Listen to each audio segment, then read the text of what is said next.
الحمد لله إن الحمد لله نحمده ونستعينه ونستغفره ونستهديه ونعوذ بالله من شرور أنفسنا ومن سيئات أعمالنا. نعوذ بالله من شرور أنفسنا ومن سيئات أعمالنا. نعوذ بالله من شرور أنفسنا ومن سيئات أعمالنا.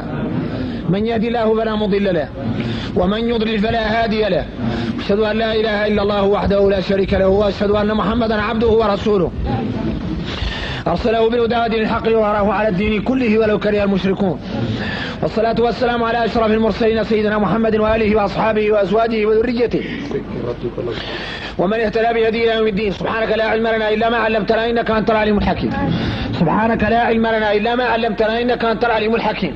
سبحانك لا علم لنا إلا ما علمتنا إنك أنت العليم الحكيم. رب اشرح لي صدري ويسر لي أمري. رب اشرح لي صدري ويسر لي أمري. رب اشرح لي صدري ويسر لي أمري. رب اشرح لي صدري ويسر لي أمري. رب اشرح لي صدري ويسر لي أمري. رب اشرح لي صدري ويسر لي أمري واحلل عقدة من لساني يفقهوا قولي. ربنا آتنا في الدنيا حسنة وفي الآخرة حسنة وقنا عذاب النار. ربنا آتنا في الدنيا حسنة وفي الآخرة حسنة وقنا عذاب النار. وما توفيقي إلا بالله عليه توكلت وإليه أنيب ولا حول ولا قوة إلا بالله العلي العظيم. اللهم صل على محمد وآل محمد كما صليت على إبراهيم وعلى آل إبراهيم وبارك على محمد وآل محمد كما باركت على إبراهيم في العالمين إنك حميد مجيد. السلام عليكم جميعا ورحمة الله وبركاته.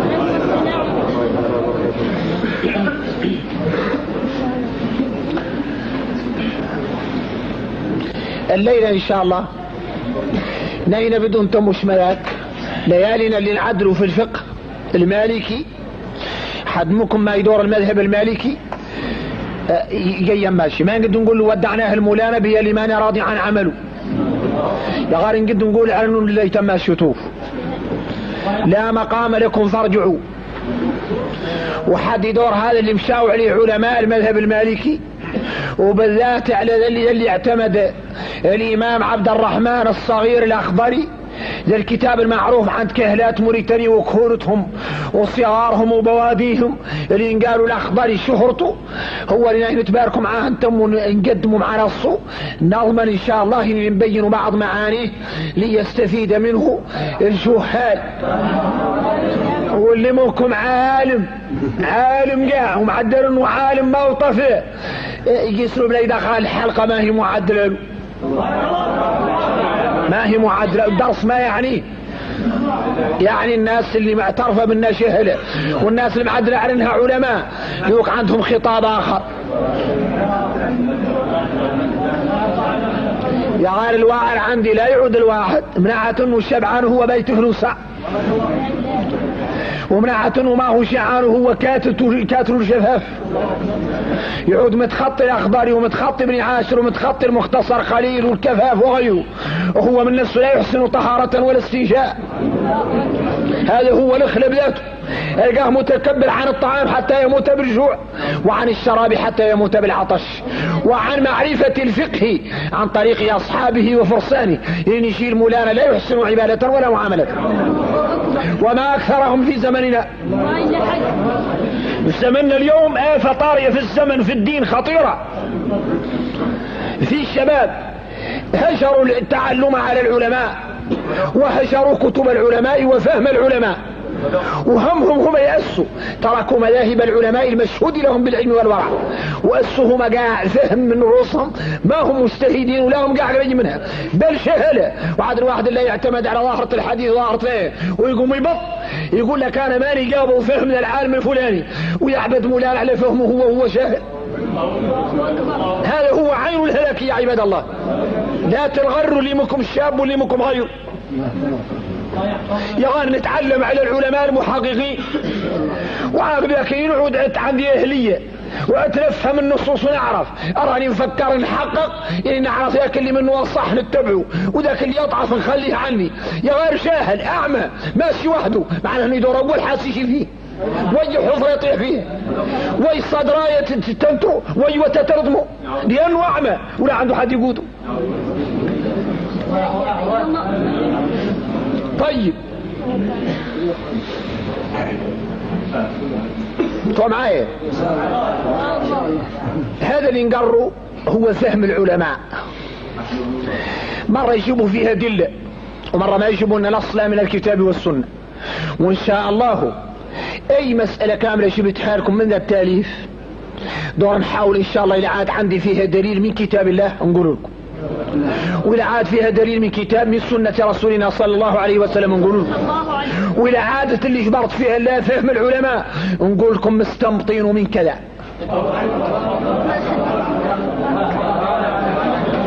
هذا اجتهد به مالك وقال به مالك، والشريعة ياسر منها مقبول من الاجتهاد ما منصوص عليه، ما موجود نص واضح، والله على ما لم يصل إلينا فيه نص واضح من كتاب الله تعالى وسنة نبيه صلى الله عليه وسلم، وإنما استنبطه المستنبطون. ومولانا قال في نص القرآن يا أيها الذين آمنوا واطيعوا الله واطيعوا الرسول وقال كثير من العلماء أن الأمر معناهم العلماء، قالوا لأن الحديث قال العلماء ورثة الأنبياء، وهذه المادة المديورة على ظهر أولي الأمر معناها على ظهر الرسل هم ورثته وهم العلماء أولا، ونحد لا يدخل فيهم المسؤولين معناها لا يدخلهم بعدين.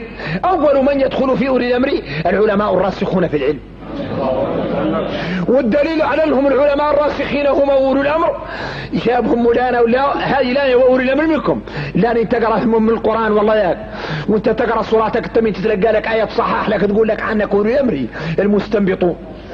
يقول لك وإذا جاءهم أمر من الأمر أو الخوف أذاعوا به ولو ردوه إلى الرسول وإلى أولي الأمر منهم لعلمه الذين يستنبطونه منهم.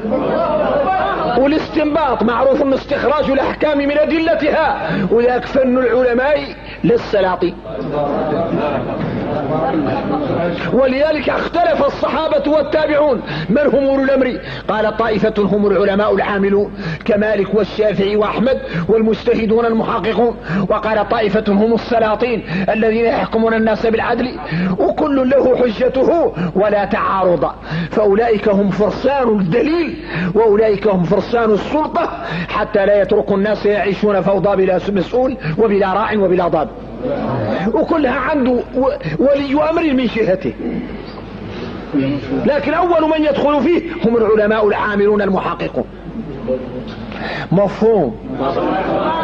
قال واحد من العلماء نجي حافظ إن قال له ابن عبد البر تعودوا لي منكم سامع به ولي منكم ما قد تسمع به قاع الحافظ ابن عبد البر النميري الأندلسي الإشبيلي، هذا الحافظ ذكر في كتاب له يسمى كتاب جامع بيان العلم وفضله، قال عن الشيطان انه قط مرة شمع بالآثار شايبها بالسند، قال انا نحكي عليكم بالعبارة اللي تتقادوا فيها كاملة، لاني نختار الليل المبدية اللي قد يمشي فيها مولا صاريت مع مولا تويوتا مع مولا شيء اكسات وفيها اكسات، ولا نبقي المبدية اللي قد ياخذوا منها البطاري اللي ممكن يدور الله العلم اللي لا على مستوى المثقفين يلود الحلقة ما هي الحلقة اللي عندنا. انا اللي نختار يعملوا درس واحد ولا نص درس، نختار ذاك الدرس اللي ما يمشي مخلوق مرقب رقبته كان يسقط على مائدة وقسمت من فوق راسه ما قد يلقم منها قاع، يقسم من فوقه وراثة الانبياء ولا قد يحضر في كلمة واحدة منها. ذيك العربية التي تحرم الضعفاء ماني منها ولاني فيها، والدرس اللي محلق ذيك محضرته على الهواء ذوك فوق الهواء وانا في الارض، لكن ما نعدلوا ذيك المادة اللي تحلق حسب علمها وبلغتها وبعربيتها، معناها ان اللي قد يرصق واللي بقى الله يعنه. انا قاعد ماشي بالبصاجة اللي طاح واللي اندماغ واللي كتروا الميت، هذا ما ادري ولا يتفقوا مع البصاجة ولا ياك، لان المهم عنده هو ان وتجازه وصحيح ودافع، هذا ما قد يتافق. إذا أما أحدكم الناس العالم إمام فليخفف فإن فيهم المريضة والضعيف والكبيرة والحاجة، وإذا صلى لوحده فليطول ما شاء. أنا قاعد يدور يقود مدة ومع ما قدروا في اللي بقى واللي طاح عن سكوس واللي اندمق واللي نعطب والطاح دبشته، هذا ما قد يقود الأمة. قال الحافظ بن حجر بن عبد البر في واحد هق عنده مسجلة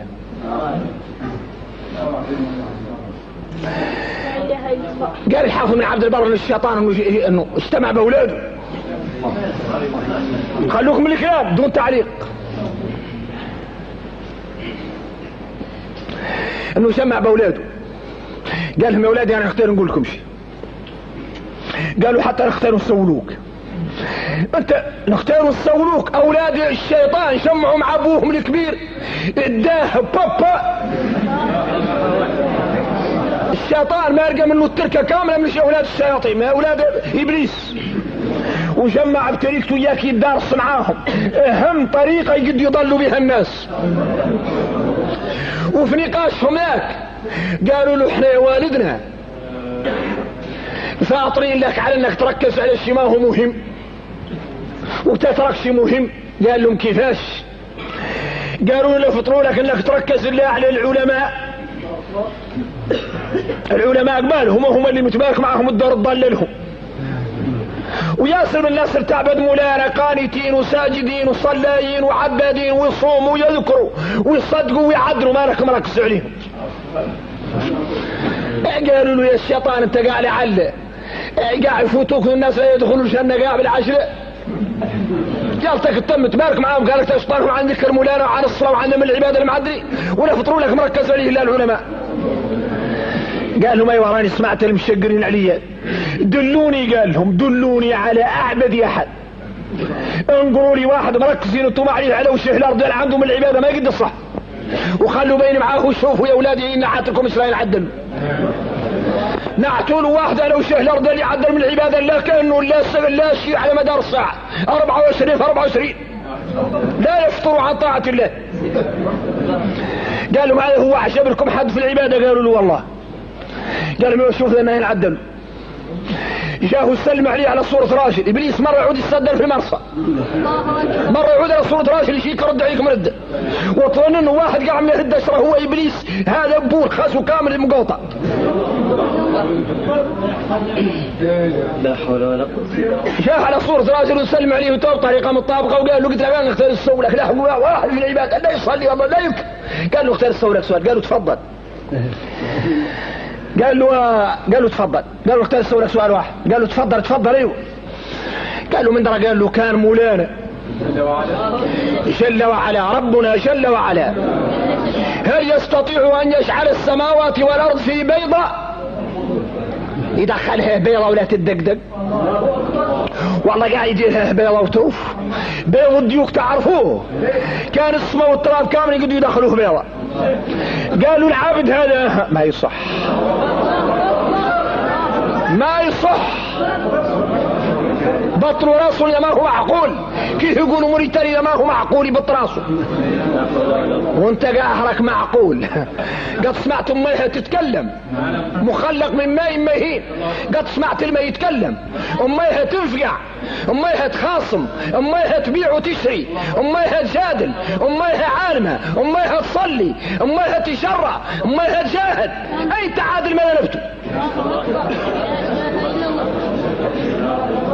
قال له ما يقد الصح سياناك عند الشيطان وتبرم عليه تركته. قال له شوف هذا العابد اللي انتم قاع واحد فيه معدل نوروه نستطيع ان نتحراه الى اخر دقيقة من حياته ونشوف فولات علامات الموت، نطرح لي سؤال واحد الفريق عقيدته لشعره لا يعرف ربا وخلي عبادته كاملة هباء منثورا. شوفوا أمنا قال له فسدت عبادته لأنه لا يرى أن الله على كل شيء قدير. قدرة مولانا ما زال يستشكر فيها الشيء خارج ما قد الصح. هذا قال لهم النوع أنا ما أركز عليه بي العامل عليه عبادته ما دام شاهل ما تورطني. وهوصى قال لهم إن عاتلكم واحد من الناس اللي ركزان عليهم مشقرين علي اللي ما ركزوا عليه شبيههم إلى عالم يعبد مولانا يرجع واحد في قدر من بث العلم وتوف نشر العلم في الناس يقعد يحيا وصولوا. قال له السلام عليكم انا اختار السولك هل يستطيع ربك او ربنا ان يجعل السماوات والارض في بيضة؟ قال له والله هو على كل شيء قدير.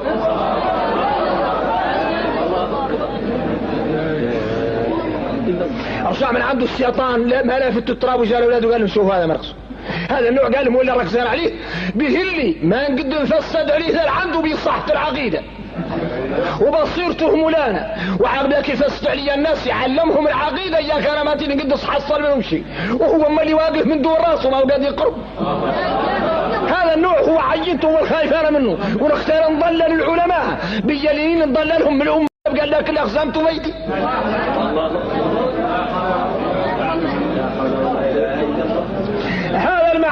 ذكره الحافظ ابن عبد البر في كتابه جامع بيان العلم وفضله، ان العالم واحد حافظ الله به الدين، والجهلة يا عبد مولانا يا عبد عقيدة فاسدة ومع عمل فاسد وصلة فاسدة وصوم فاسد ومخلوق يتخبط يلين يقمر عينيه له لا يفتش له الشم الخور كامل خاسر فرد من اللي فيه لا يأي. طبعا معايا والله ما كنت فاهمين. عاقبك يكفينا في مقدمة الكلام حديث اللي متواتر، ما انه صحيح متواتر، قول الرسول صلى الله عليه وسلم: من يريد الله به خيرا يفقه في الدين. هذا الحديث ينقرأ من سورة الاثنين، معناها ان اي واحد منا الليلة يا الله يخرص في راسه الى عاد علمه مولانا الدين وعاد فاهم الدين ويعبد مولانا صلاته واطحاله وصومه يعرفه وحجه يعرفه وزكاته يعرفها وزواجه يعرفه، ولا طلق يعرف حكم الطلاق، ولا باع يعرف حكم البيع، ولا صرف اي تصرف يعرفه، ويعرف اللي يخرص والما يخرص، واللي يسمع من الاقوال واللي يرتد، واللي يكلم به والما يليق الكلام فيه، وكرعيه لا تراوي حركه يعرف من الانصاف، ولا في عدل اي تصرف يسينه بميزان الله حافظين لحدود الله. هذا يالطو يبشر حد فيه ذمارة يبشر ان مولانا اراد به خيرا به الحديث، ويطلب من مولانا الثبات لا تزغ قلوبنا بعد اذ هديتنا. والعاد العياذ بالله مكبا على وجهه يعمى، يمتزوج غير ما يعرف احكام الزواج، يطلق ولا يعرف الطلاق يصلح باش ويخسر باش، النفقه ما يعرف حدودها، صلاته ما يعرف منين، طهارته ما كذا، القبل والبعد ما يفاصله، السهو ما يعرف حدوده، اذا المبطلات الصلاه ما يعرفها. كثير من الناس يعود يصلي مع الإمام، مرة يرفع راسه سابقه، ومرة يرفع راسه معاه، ومرة يرفع راسه وراه، وهذا كلهم مخالفة للشريعة. يعني ترفع سابقه تعود خالفته، ولي ترفع متراس معاه تعود خالفت السنة، ولي تتوخر عنه حتى قيل قاع بطل صلاتك. لا بد من تعود وراه مباشرة، ولا تعود قبله ولا معه، ولا تتأخر عنه تأخرا فاحشا. بل إن بعض العلماء قال من تأخر عن الإمام في أركانه وأفعاله كثيرا بحيث لو أن رجال شافه يظن أنه قاعد ما يصلي مع الإمام، قالوا تبطل صلاته، لأن النبي صلى الله عليه وسلم قال لا تختلفوا على إمامكم، وهذا قد خالف إمامه بشكل واضح. الإمام له ساعة ساجد وانت بزت اللهم اغفر لي وارحمني تشبدها، والإمام عاد له يرفد راسه من السجود. لو أن رجال شافك ما يقول لك صلي معه، لا،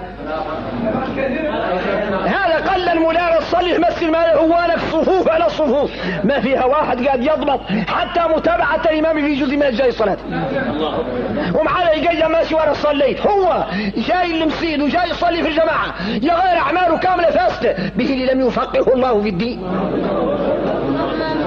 طبعا سامعين ولا ماكم سامعين؟ عاقب ذاك قالوا العلماء اعلن غالبا العالم اللي يقعد مخلص في علمه المولانا، اللهم اجعلنا منه، انه من علامة القبول، من علامة القبول التقبل، ان المخلوق إن يعود اقبل على الله صادقا غالبا يقبل الله عليه ويقبل بعباده عليه.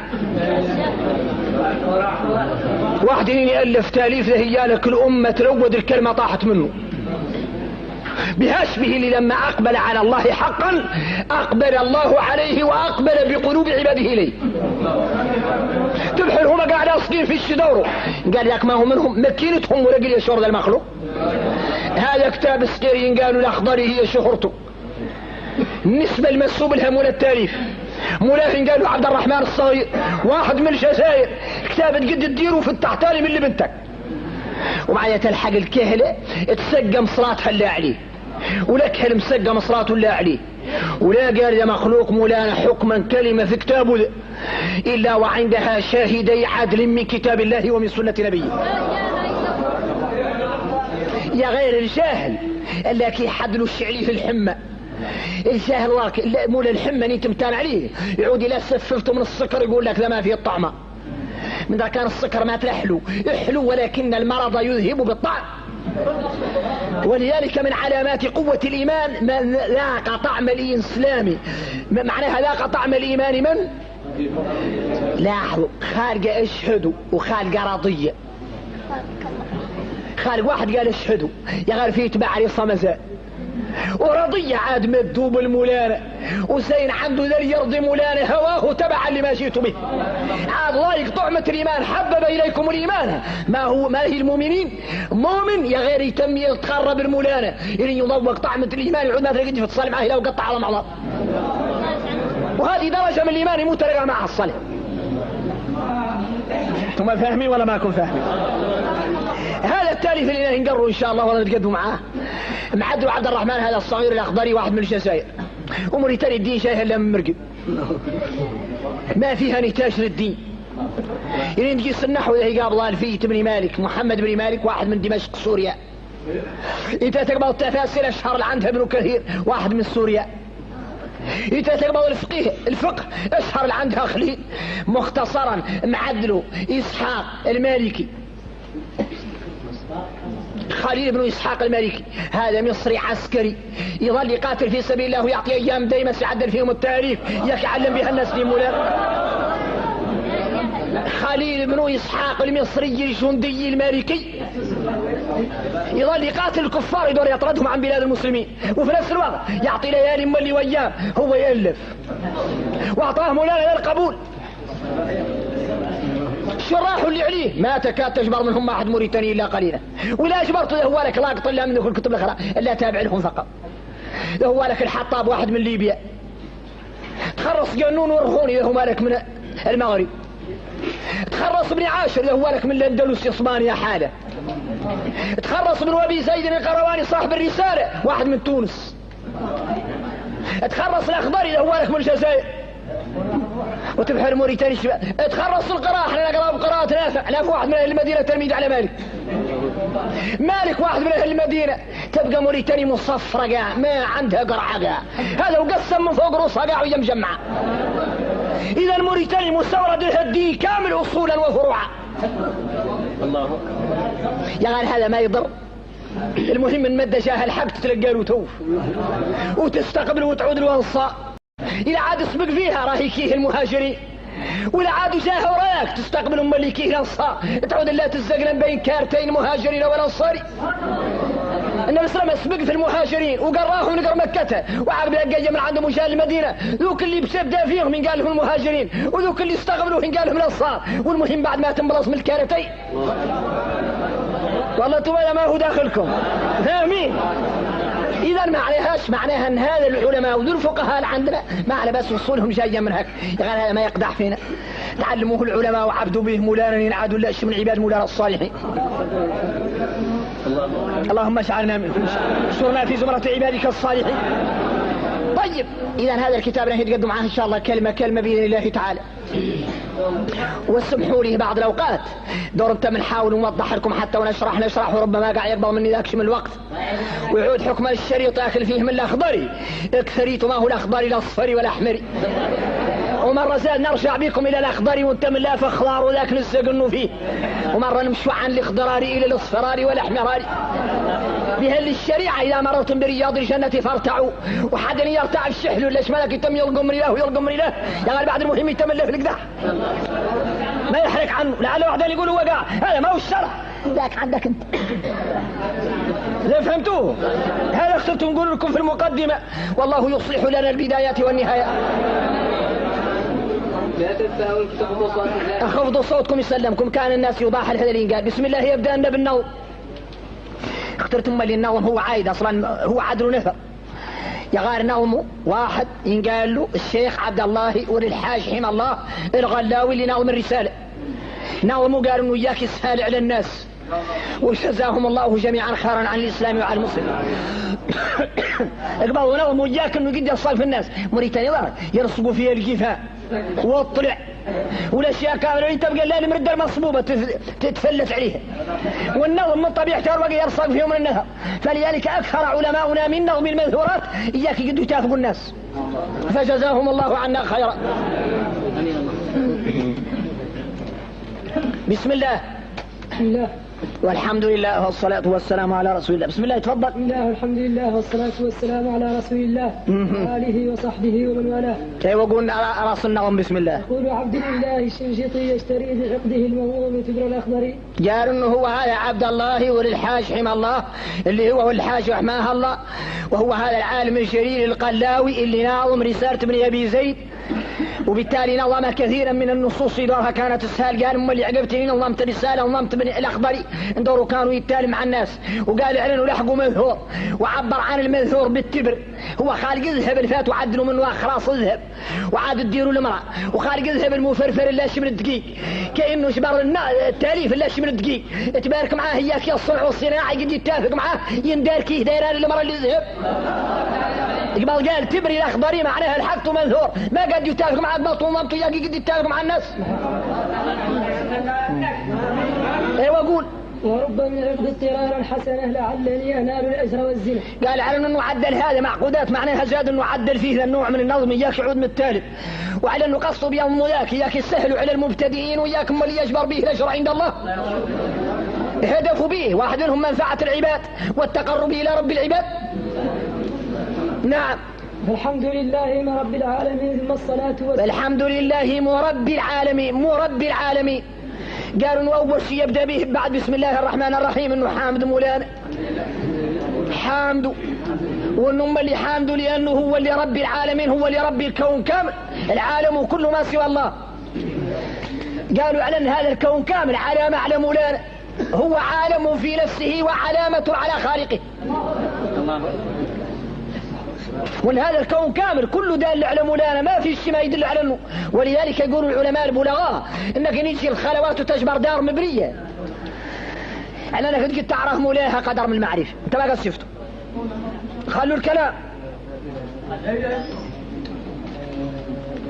خلوا الكلام انك تجبر دارك بنيان في الخلوات ولا قد شفت ولا قد شفت مولاه، انك قد تعرف مولاها قدر.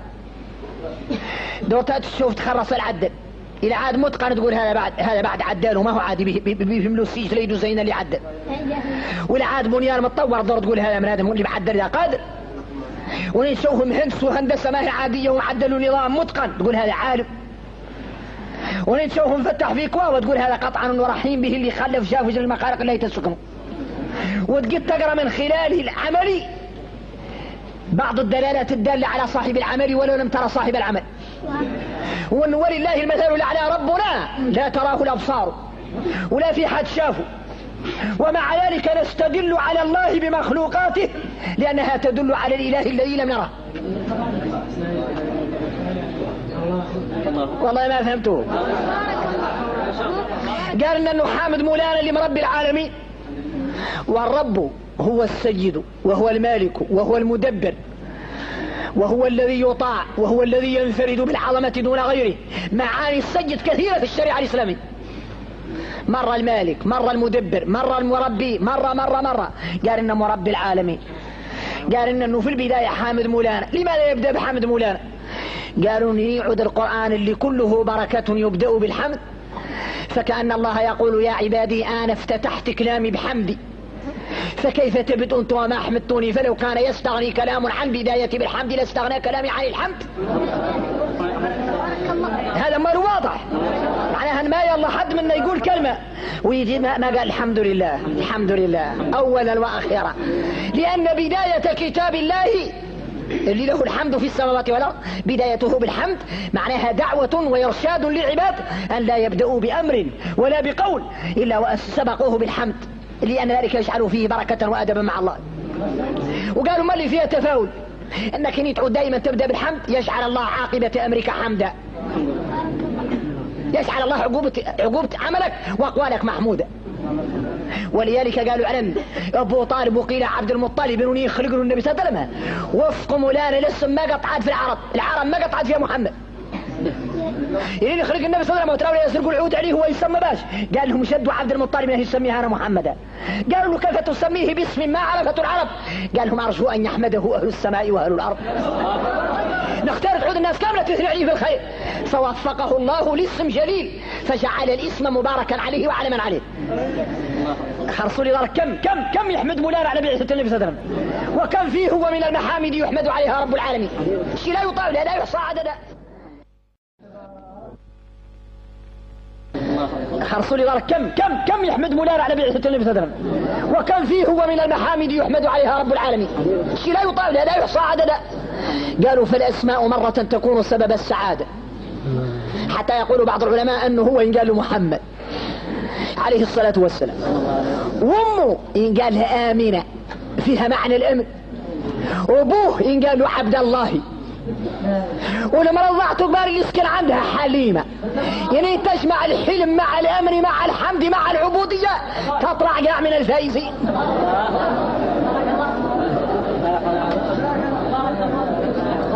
كان مولانا مقدر له لمبدية من جميع نواحي، اسمه محمد وابوه عبد الله وامه آمنة، ولما كبار الله يدر عليه وتجي معاها حليمة.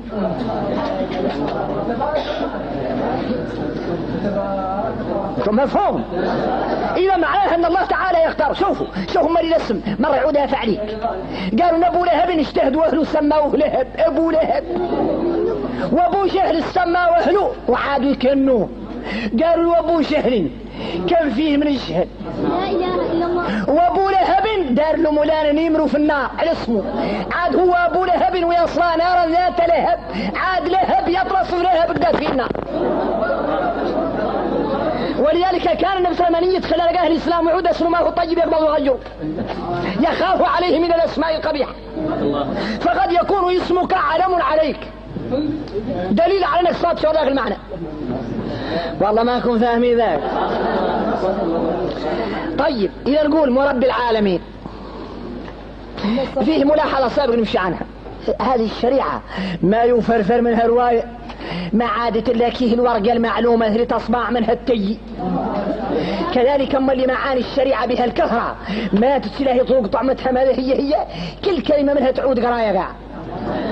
قالوا العلماء الحمد شنو هو والشكر شنو هو، وما الفرق بين حمد وشكر، وأيهما أعم وأيهما أخص، واكثر الحامدين والله الشاكرين. قالوا واحدة من العلماء الحامدين خالق التائبون العابدون الحامدون ياسر، قال الشاكرون ما تحصى.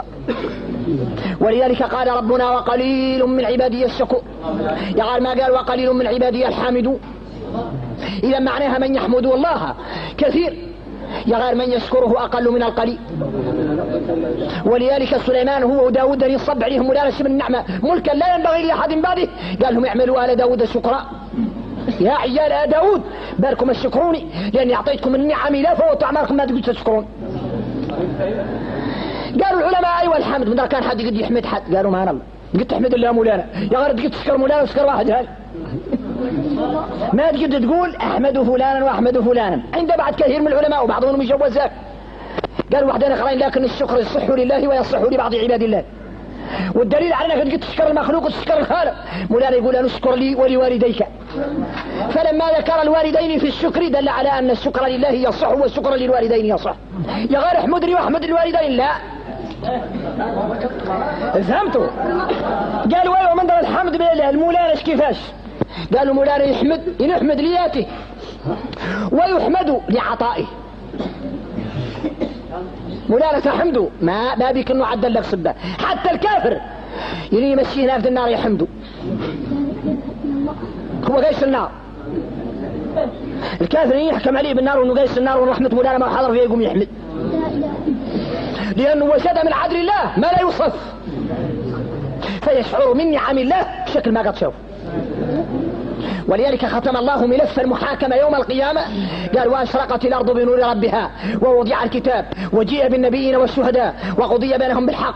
الأنبياء والشهداء والناس المتعدلة خطمت خارج مدة خلال تحاسب. ذيك وثيق الذين اتقوا ربهم إن يدخلوا الجنة معناها الكفار، وثيق الذين كفروا إلى جهنم زمراء إن يدخلوا في النار. ذيك تخطأت روايتهم. وثيق الذين اتقوا ربهم إلى الجنة إن توفى مردتهم يقول لهم سلام عليكم طبتم فادخلوها خالدين. يبقوا الملائكة يقول وترى الملائكة حافين من حول العرش لأن الجنة ما هم قيسينها بهذه لا يأكلون ولا يشربون نعيمهم رضا الله وذكر الله. إن قال لهم مولانا ما يغضب عليكم أبدا لكم رضا الله الذي لا سخط بعده. يقيموا الملائكة ويبقوا يذكرون الله الليل والنهار وهذه جنتهم مناعمه. يقول وترى الملائكة حافين من حول العرش يسبحون بحمد ربهم. ويعلق على الجميع كامل يقول وقضي إذا كان ما في شيء من الظلم وقضي بينهم بالحق وقيل الحمد لله رب العالمين. ذاك اللي ينعم وذاك اللي يعذب وذاك كامل كلها يحمد الملك بإن شاف شكل من العدالة ما قد شاف. فهمتوا ولا ما فهمتوا؟ قالوا الله جل وعلا يحمد لذاته ويحمد لعطائه ونعمه. شوفوا يحمد لعطائه تحمد لي أنه أعطاك الصحة أعطاك العافية أعطاك الإيمان أعطاك البقر أعطاك الحيوان أعطاك زوجة أعطاك أولاد أعطاك نعمة البصر وإن تعدوا نعمة الله لا تحصوها. تخرص أول تقع في قرب حرب من نعم الله فتحمده لما أعطاك وأحسن إليه. يا غير مرة تعود يا حامد ما به أنه أعطاك شيء حامد الله لأنه يستحقه والحمد لذاته وكماله. ولذلك يقول مولانا الحمد لله الذي خلق السماوات والأرض أركش داخل نحن وجعل الظلمات والنور. عاد الله تعالى وقل الحمد لله الذي لم يتخذ ولدا. هذا ايش داخلنا منه؟ ولم يكن له شريك في الملك. اذا احنا ايش يعنينا منه؟ ولم يكن له ولي من الذل. اذا ايش يعنينا منه؟ قالوا فيحمد لعظمته وكبريائه وجلاله ويحمد لما اعطاك من احسان وفضل وتفضل. وهذا فهمتوه ولا ما فهمتوه؟ ايوه طيب الحمد لله رب العالمين. تابع الحمد لله رب العالمين ثم الصلاة والسلام للأمين. قال انك بعد من نحمد مولانا انه وراه هو مصلي على النبي صلى الله عليه وسلم الامين انه بادئ بالبسملة وبادئ بالحمد لله وبعد ذلك مصلي على من بلغ الرسالة عن الله.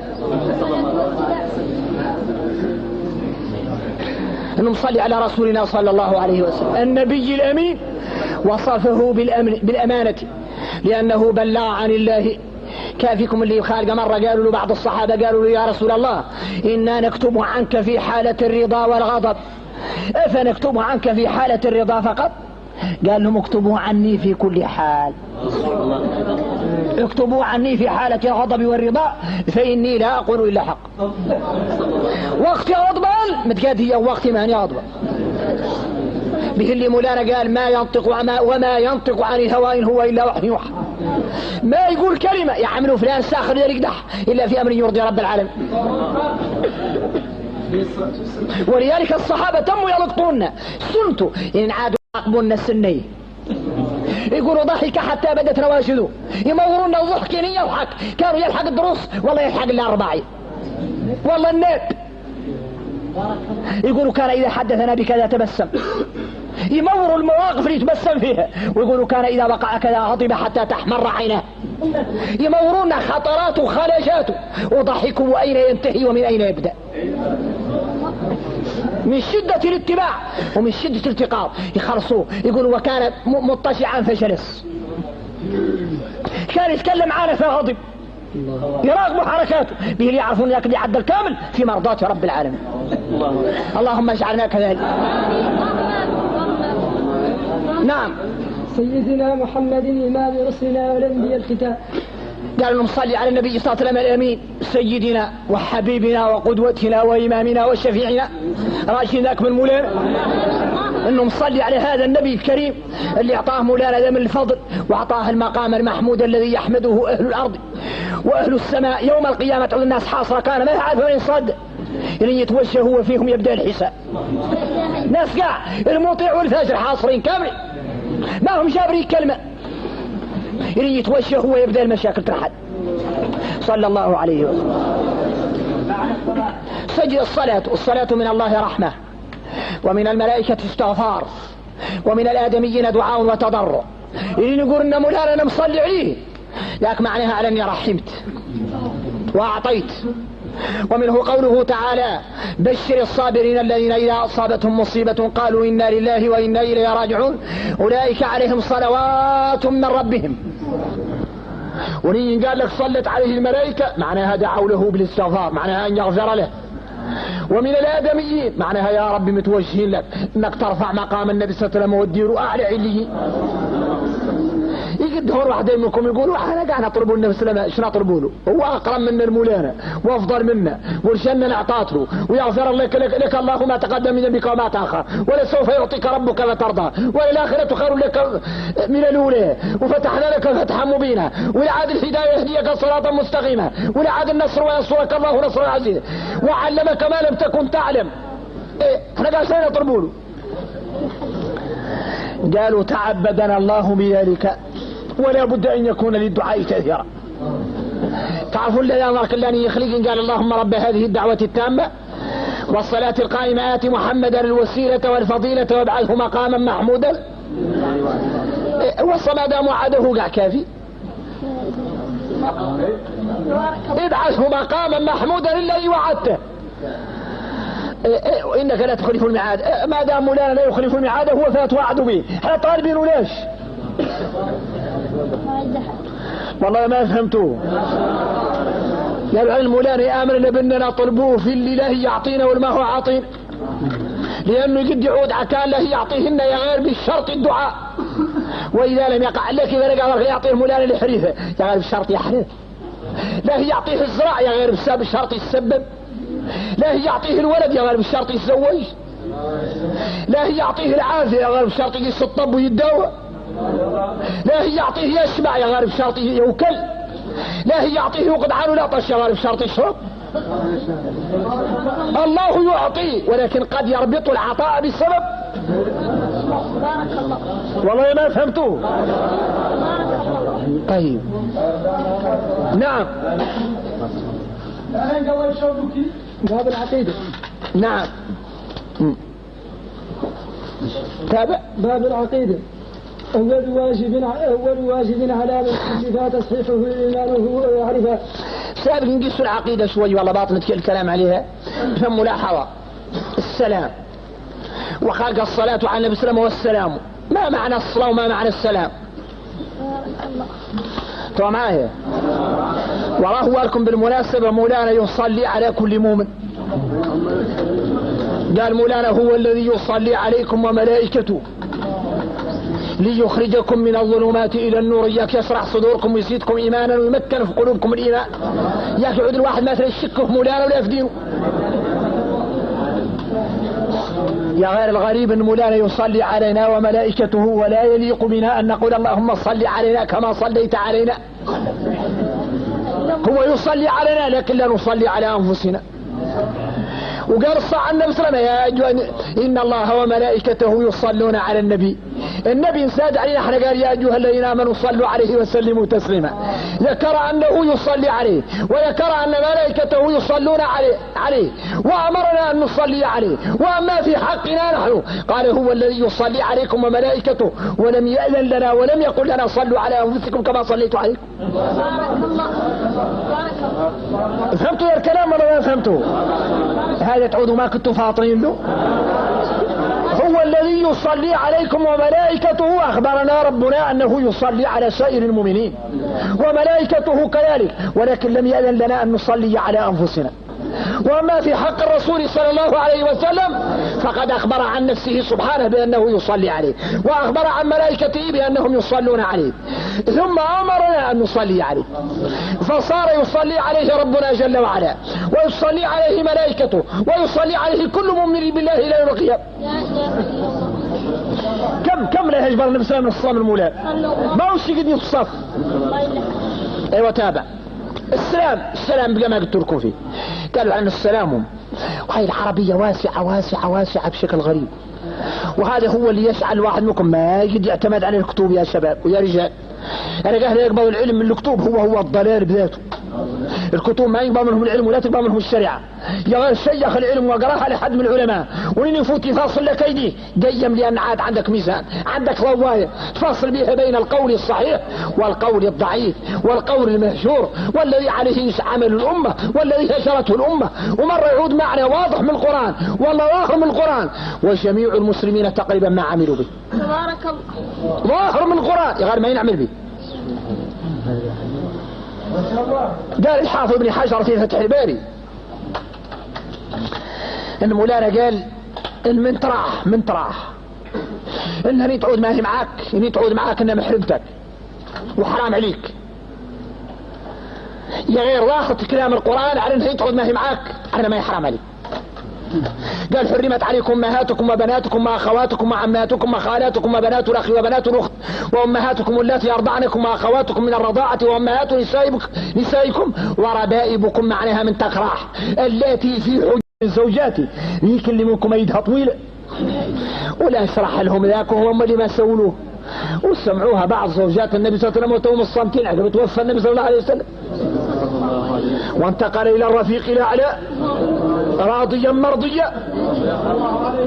بعد ذاك بعد وفاته فتره يجمعوا وحدات من زوجات النبي صلى الله عليه وسلم وقالوا قلت لكم ما كن مذكرين النبي صلى الله عليه وسلم قط قال على ان الاولى من لا تموت وتجابر معاها على ان هذيك اللي من ايدها طويله قالوا والله الا مذكرين انه قط قالها اعطونا قالوا خرص وينات وليد قبوا عادوا يكيلوا الوحدة تمد ايدها وتكمشكيه نقولوا من الزرع وتصبها وترى اخرى تكمش يشوفوا ايهم اكبر ايد اطولوا كنا يدا تمونين هي انهم زينب بنت جحش رضيوا قيل بعض سنة قالوا انكم شتهيكم شتها كيل حكمة ايدا كبيرة الا ذات اليدين غالقوا اليدين يذكروا هي ذات اليدين ايديها كم شتها كبيرة رضي الله عنها. قالوا لها هنيئا لك تمان انتي هي كبرنا عيد واطورنا عيد ولا معناها انك لا توفى هي لولا تجبرين النبي صلى الله عليه وسلم ورانا مهنينك انت لا تسبقين النبي صلى الله عليه وسلم وتجبرين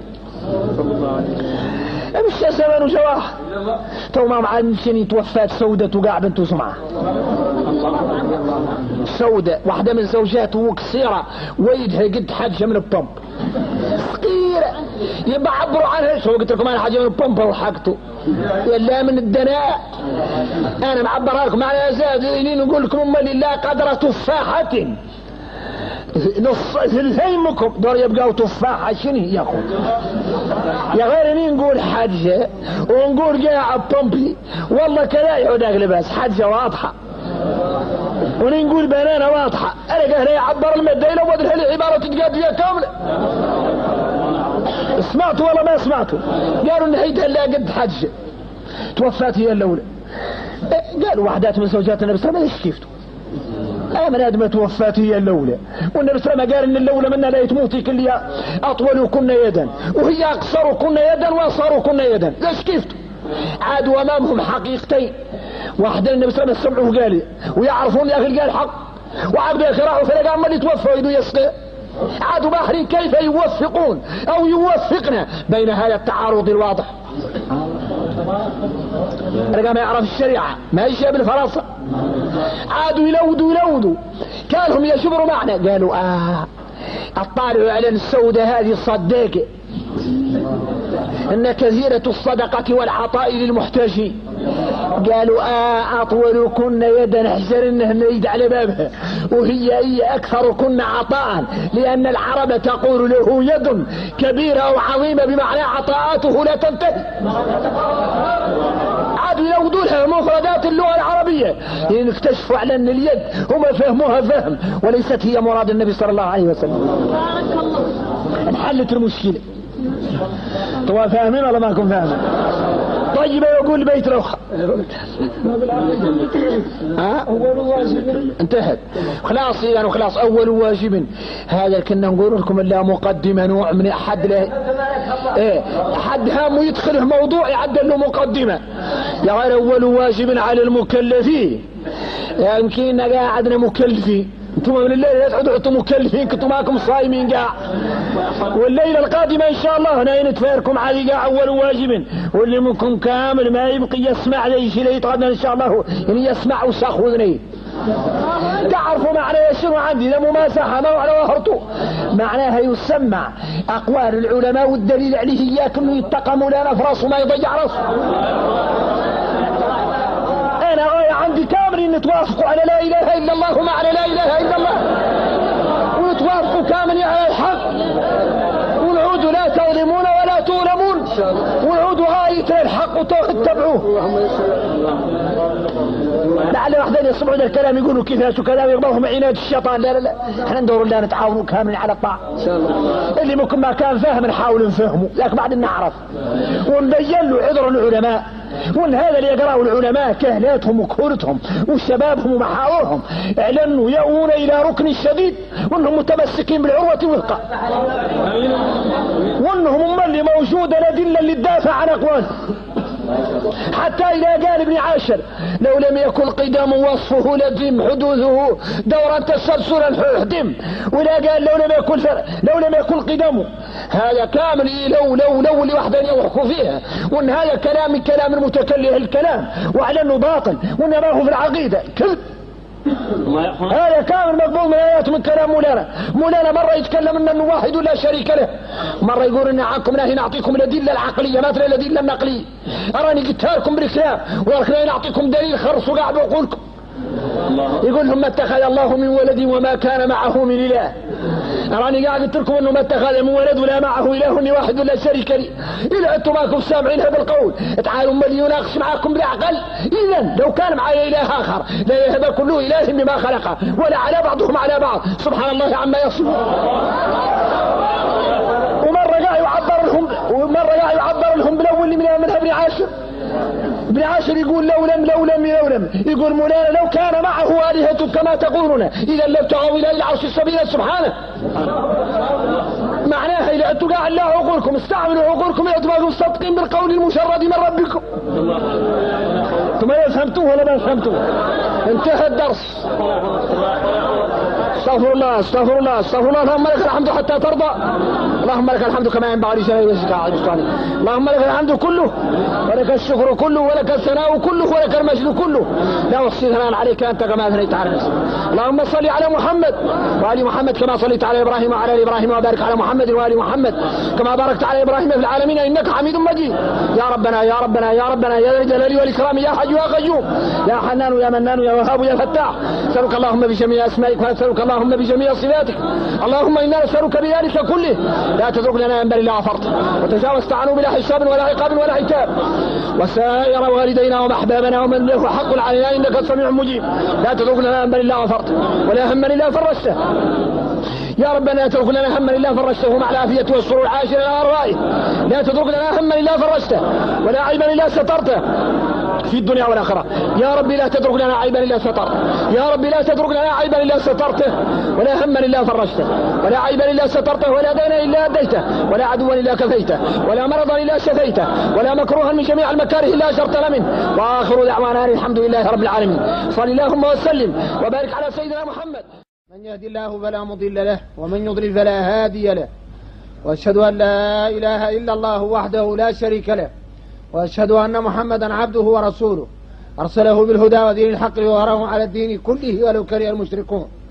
الصلاة والسلام على أشرف المرسلين سيدنا محمد وآله وأصحابه وأزواجه وذريته ومن اهتدى بهديه إلى يوم الدين. سبحانك لا علم لنا إلا ما علمتنا إنك أنت العليم الحكيم. سبحانك لا علم لنا إلا ما علمتنا إنك أنت العليم الحكيم. سبحانك لا علم لنا إلا ما علمتنا إنك أنت العليم الحكيم. رب اشرح لي صدري ويسر لي أمري، رب اشرح لي صدري ويسر لي أمري، رب اشرح لي صدري ويسر لي أمري، رب اشرح لي صدري ويسر لي أمري، رب اشرح لي صدري ويسر لي أمري، رب اشرح لي صدري ويسر لي أمري، رب اشرح لي صدري ويسر لي أمري، واحلل عقدة من لساني يفقهوا قولي. ربنا آتنا في الدنيا حسنة وفي الآخرة حسنة وقنا عذاب النار. ربنا آتنا من لدنك رحمة وهيئ لنا من أمرنا رشدا. ربنا آتنا من لدنك رحمة وهيئ لنا من أمرنا رشدا. ربنا آتنا من لدنك رحمة وهيئ لنا من أمرنا رشدا. ربنا لا تزغ قلوبنا بعد إذ هديتنا وهب لنا من لدنك رحمة إنك أنت الوهاب. وما توفيقي إلا بالله عليه توكلت وإليه أنيب، ولا حول ولا قوة إلا بالله العلي العظيم. اللهم صل على محمد وآل محمد كما صليت على إبراهيم وعلى آل إبراهيم، وبارك على محمد وآل محمد كما باركت على إبراهيم في العالمين إنك حميد مجيد. السلام عليكم جميعا ورحمة الله وبركاته. بسم الله، نتابع مع الدرس الثاني من شرح الأخضري.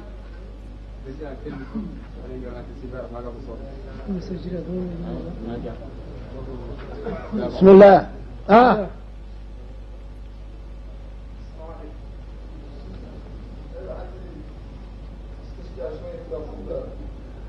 ما هو بالطريقة، ما هو في الليل. أحد منكم عنده استشكال والله باقي له رواية اللي يستوضحها إن شاء الله في درس آخر بعد ما هو ده المسجل. راهو سواني العاد باقي الشيف راسه مترنبي والله ياك يتصل علي في وقت آخر. بارك الله أنه يتابعوا فيه إن شاء الله. بسم الله الحمد لله والصلاة والسلام على رسول الله وآله وصحبه ومن والاه. باب العقيدة. أول واجب على من كل ذا تصحيحه إيمانه ويعرفا مصلح فرض العين كالأحكام بالطهر والصلاة والصيام. نعم تم بيت واحد. أول يوكل عند الفم يقعدوا يسكتوا. أول واجب على من كل دول عند الباب يقعدوا يسكتوا يهناو.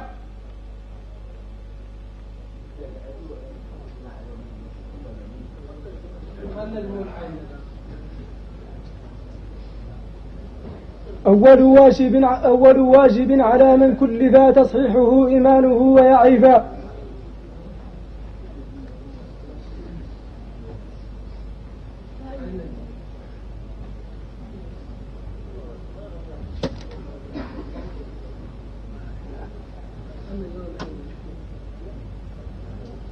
ثم يقعدوا.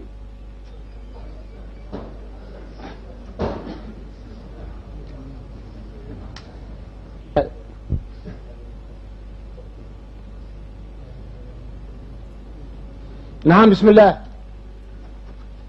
أول واجب على من كل ذا تصحيحه إيمانه ويعرفا. هذا الموضوع قال إنه الليلة العقيدة ولا له يقضى منها رؤوس أقلام، ما هو داخل في التفاصيل لأنه هو كتاب مختصر للمبتدئين، الناس اللي الدور اللاشي شوي قد يبقى معاهم الأحكام. والعقيدة جاية من اعتقاد لقاش معناها الشيء يعقد عليه القلب، عقدة ما لا تنحل حتى يلقى الله. عقدة معناها يعود القلب عاد معقود على فكرة ومعنى ما يطرس أبدا ولو وقف عليه الملكان يسألانه عمن ربك ومن نبيك وما دليلك. هو يمرد ما ترى يفصل معاه إلى وقطع عظم عظم. وأما الشمان عقد عليه القلب ما ينقال له عقيدة. العقيدة عند العلماء هذا اللي ما تفصل معاه حيا ولا ميتا، ولا بد من يعود جزم معناها قاطع مولاه ما هو متردد. إن تعود متردد في شيشاك عن مولاه ثابت لك عنه أرانك مانك صالح. لا بد من تعود متأكد أن مولانا واحد لا شريك له، لا في صفاته ولا في أفعاله ولا في ذاته العلي، وأن كل ما ثبت عنه فهو حق في الدنيا أو في الآخرة، وأن المادة اللي راسل كاملة ومناقر على أنها ما فيها ما هو الخير، وأنها ما فيها نقص ولا عيب لأن نجرت مولانا ما فيها نقص إلى غير ذلك من الأمور اللي تفصيلها ماذا محله. قال إن العقيدة وأن أول ما يجب على المكلف، وسابق ندخل في التفاصيل. بقالي بعض التساؤلات البارح ما تكلمت عليهم في درسنا الأول البارح، وهو من كان حد يقد يصلي على الصحابة أو التابعين أو العلماء كان نقد نقول اللهم صل وسلم على مالك. أكثر العلماء يقولوا لا، الصلاة على غير الأنبياء لا تجوز، قالوا لأنهم ما جبروا لها دليل واحد. يغار يجوز أن نقول اللهم صل على آدم واللهم صل على نوح، سائر الأنبياء قد تصلي عليهم، وتقد تصلي على الملائكة اللهم صل على جبريل وصلي على ميكائيل، هذه الصح. يا غير المخالق ما هم معصومين من العلماء والأولياء والصالحين ما تصلي عليهم. قال الطائفة أخرى من العلماء أنك تصلي عليهم بعد، واستدلوا بحديث النبي صلى الله عليه وسلم كان يجيه واحد من الصحابة يقول اللهم صل على آل يوفى، معناها سألك أنك تصلي على فلان، ولأن الله تعالى يقول خذ من أموالهم صدقة تطهرهم وتزكيهم بها وصل عليهم. ومعروف أن المصلي عليه ما هم الأنبياء. الكلام هذا مفهوم. أما الصلاة قالوا أن الصحيح عند العلماء واللي قوي عندهم أنك ينتعود لا تصلي على حد ما هو الأنبياء إلا إذا تلبتوا الأنبياء يبرك في حرمتهم. والله كي تقول مثلا اللهم صل على محمد وعلى آله هو حتى مدخلهم على هو، يا غير أنك تجي تقول اللهم صل على آل محمد يا غير أن يتبركهم في حرمة النبي صلى الله عليه وسلم تجيب الله حكام تقول اللهم صل على محمد وعلى آله وأصحابه وأزواجه وذريته ومن تبعهم، يدخل فيها المؤمنين كاملين. اللي يدخل لهم الأنبياء هم منفصلين، لا، ولكن القضية فيها خلاف. وقد بوب للصلاة على الأنبياء، الصلاة على الأنبياء الآخرين قد بوب لها الإمام البخاري في الصحيح الصلاة على الأنبياء، وهو باب معروف نقاش العلماء فيه طويل وعريض. هذا البارح ما قلت لكم، مفهوم الكلام. عاقب ذاك على أن الصلاة على النبي صلى الله عليه وسلم فيها شمل الأشر ما هو عادي، وحتى الحمد هو البارح بدأ التاليه بالحمد والصلاة والسلام على النبي صلى الله عليه وسلم، وهو اللي تكلمنا لكم عليه البارح. الحمد معناه شنو والشكر معناه شنو؟ قال بعض العلماء انك ان تحمد مولانا فقد دعوته، انك ان تقول الحمد لله رب العالمين فكأنك سألت الله حاجاتك كلها، لأنك أثنيت على الله، ومن أثنى على الكريم فقد تعرض لعطائه ونفحاته. ولله المثل الأعلى، يتحزن حضرك أصلا مطابق ومعروف بالكرم والجود، والله تقول له جزاك الله خيرا أنت معروف بالفضل وكذا، فمعناه أنك جلبت منه كل خير، ومعناه أنك متعرض النفحات، لأن الكريم ينيني متدح كافي ذلك. واضح؟ أيوة. الصلاة على النبي صلى الله عليه وسلم، حد صلي على النبي صلى الله عليه وسلم مرة واحدة يصلي مولانا عليه 10، والصلاة من مولانا ما يقدر يعدلهش. حتى قال بعض العلماء انك ان تسأل مولانا ولا تصلي على النبي صلى الله عليه وسلم يبقى دعاؤك محبوس بين السماء والارض. ان تصلي عليه يطلع دعاءك، يفتح له الباب. وكان بعض السلف يترى يطلب مولانا، والله بعض العلماء يترى يطلب مولانا يصلي على النبي صلى الله عليه وسلم اولا ويصلي عليه ولا طلب مولانا. اياك لان الصلاة على النبي صلى الله عليه وسلم ما ترتد، اياك لا هي يطلع صلاتك، لا هي فارقة على دعائك كانوا يبوسوه رجل يدعو طالبتك انت ما هي الروح يا غير يقعد من قاعد من تحت اللهم صلي وسابقة اللهم صلي وهم دفاع راقبين يعني بيطلعوا به قاع. لا فهمتوه ولا ما فهمتوه؟ ايوه طيب. اذا اولا قال ان اول شيء واجب على المكلف. من هو المكلف؟ المكلف هي اللي وضحها ابن عاشر، قالوا على انه ان التكليف يعود بعدة مسائل. شنو هي؟ واحدة اما يعود بالغ، معناها يعود عاد صايم، يعود بلغ 18 سنة 18 سنة حد الحاجة ينحكم له بالصوم. والله يعود نبته السقب على عورته، السقب القليل اللي يكحل ذاك علامة البلوغ يا عمرك ب 10 سنوات. والله المرأة تجبر الحيض والله تحمل، يعني تحمل معناها انها صامت، وني تجبر الدم معناها انها صامت، وني يوخذ منك والله من هالمني يعود رقاه لا تلذذ ودخلت الشهوة، ذاك المال يوخذ منه عند الشهوة الامتينة ذاك علامة بلوغه. إذا خرج منك ماء المني يسوى رجلا أو امرأة.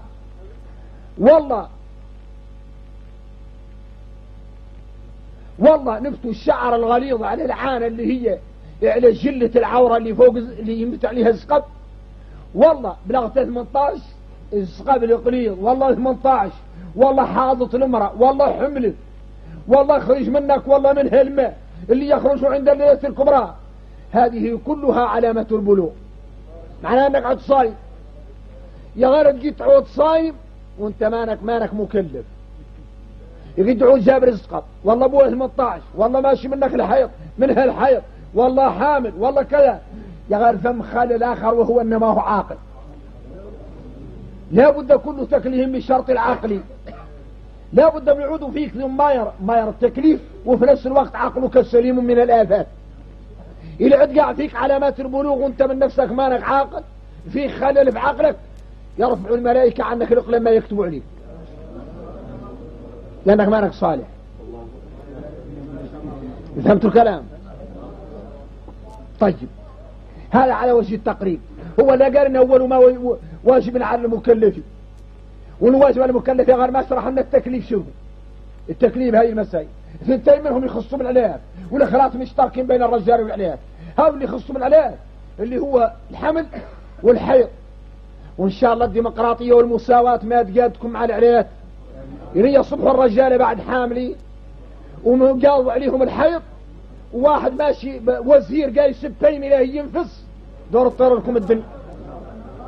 وني تصبح المرأة ملي بالحريتها دور يطير لكم ذاك، وني يصبح الراجل دار مسازيل ودور يطير له ذاك. هذه المساواة اللي يعيط بها. يعني يفتح لكم مولانا باب مر القضاء والقدر، دور تخلوا وتتخبزوا. ولذلك حد كامل يقول لك المساواة بين المرأة والرجل، يقول له الله يساويك معاها حق حد، ويعملك تحيض حالا وتنفس حالا وتضرب زورتك حالا. يا عباد الله، هذا يقد يقولوه الكفار بهم اللي ما يعرفوا مولانا. يا غير مؤمن يعرف مولانا ما يتهدد على مكر مولانا. لا يأمن مكر الله إلا القوم الخاسرون.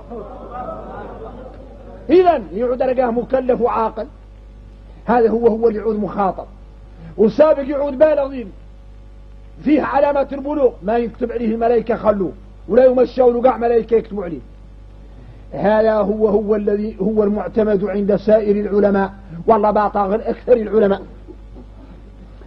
قالوا واحدين من العلماء ذاك ما هو صحيح ان الانسان من الساعة اللي يعود عاد بعقله مميز، عاد يميز، إحنا انه يكتب عليه وانه يحاسب وانه يعتبر ايمانه ويعتبر كفره، يعملوا به 7 سنوات. يا غير ما هو المشهور له هو المعتمد، ومخليه عنكم لا تزقن رؤوسكم. يا غير هو خالد، يا غير العلماء معتمدين شما وهو بيهم الأحاديث رفع القلم عن 3، ومنهم الصبي حتى يحتلم، معناه حتى يبلغ الحلم، يعود عاد في علامات التكليف، ونسابق لك ما يكتب عليه. قالوا واحدين من العلماء على أنه كان يكتب عليه ونسخه، واستدلوا على ذلك، ومنهم الحافظ البيهقي قال إن كان في بداية الإسلام وربما قاع في الأمم السابقتنا كان يشير يعود بعقيل ولا باس به، يكتب عليه الملائكة ويكتب عليه، والدليل عليه رفع القلم. قالوا فكلمة رفع تدل على أن القلم كان يكتب عليه ثم جاء رفعه بعد الكتابة. اخترت نقطر لكم لعل واحدين يسمعوا ذا الكلام ويقولوا ذا القال ما يصح منكر من القول. إن قال له لا تقول منكر هذا خالق، يا غرباط اعتمد العلماء غيره، وإلا فإنه حتى منهم الإمام البخاري في صحيحه يرى أن الصبي المميز مخاطئ. هذا ما هو المعتمد، وبالتالي يقفوا عنه قلوبكم وذنيكم. المعتمد عند المسلمين ان السابق يبلغ رقاه ما يكتب عليه. سمعتوا الكلام هذا ولا ما فهمتوه؟ إذن أول ما يجب على المكلف شنو؟ قال أنه تصحيح إيماني، وهي الكلمة فيها قاع كرفور، فيها كلام غريب. قال تصحيح إيمانه، ما يقول يجب على أول ما يجب على المكلف الإيمان بالله.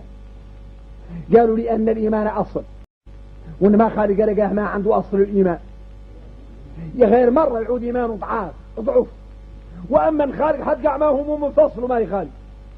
ولذلك كل مولود يولد على الفطرة، معناها على الإيمان بالله، فأبواه يهودانه أو ينصرانه أو يمجسانه. قالوا ولم يقل الحديث ولم يقل أو يؤسلمانه، لأن الإسلام أصل فلا يحتاج إلى أب ولا إلى أم. كل مولود كل يشير يخرج مديولاله دقة الإيمان بالله، وآفة الله فيك الناس الله يتربيه من أبوين أو غيرهما. الله التربية الله تجي من وراء هي اللي تعاقبوا عن الطريق المستقيم. مرة تأكد هذا إلى عاد وأبويه مؤمنين يأكدوا ذلك ويمشوه على ذلك الطريق ويعاونوه عليها، ولا عاد والعياذ بالله ضالين يحاولوا يصدوه عن الفطرة التي فطر الله عليها الناس.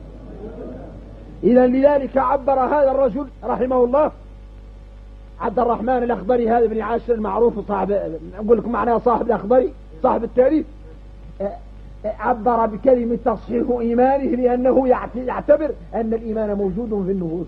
ولذلك حتى فرعون ذي الأوتاد قال مولانا أنه الفوق كافر وقايس النار، يا غير التحت هو عارف مولانا ومتأكد ان خالق الله مولانا. الدليل عليها شنو؟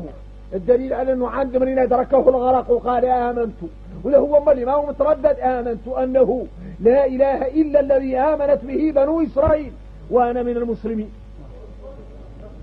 وقال مولانا في آية أخرى وجحدوا بها واستيقنتها أنفسهم ظلما وعلوا. متأكدين على المولانا واحد لا شريك له، ولكن يشهدون ذلك الفوق الفوق والتحت التحت. هم موقنون بأن لهذا الكون إلها واحدا لا شريك له، وأن المشركين إن يدخلوا ضيقة يرجعوا المولانا به يعرفون خارج الله مولانا. إذا ركبوا في الفلك دعوا الله مخلصين له الدين فلما نجاهم إلى البر إذا هم يشركون والعياذ بالله. إذن أصل الإيمان موجود في النفوس، غريزة طبع الله عليها العباد، لكن التربية الفاسدة هي اللي الضجعة. قال تصحيح إيمانه. هنا اختلف العلماء، قالوا من درى لقاه شيء يعود عاد بالا، كيف لقاه لا تمين يطلع عليه المني، والله تمين نفطل ولا تسقى بلك حد، والله المرأة تمتين ينسرع لها الحيض ما كانت قاع معدلة بالغة. أول شيء الله توحد فيشم انجسم العلماء في اختلاف ناقشه الحافظ بن حجر وغيره بحثا طويلا بين العلماء أتعبوا فيها أنفسهم رحمهم الله. قال وحدين يعطوا أولا يفكر حتى يستدل على الله، يعود عنده أدلة مكنة من قلب الإيمان حتى لا يشك أو يتزعزع، لأن الإيمان درجات ولا بد من ترسيخ الإيمان في النفس بحيث يعود ولا بد يجد الشك. قالوا وحدين قرأنا أنه ما عليه النظر، عليه الله يعلمته يتأكد المولانا موجود ويقبل عليك. قالوا وحدين قرأنا أنه ما يعدل هذا قاع أنه لا ينطق بالشهادتين وكافي.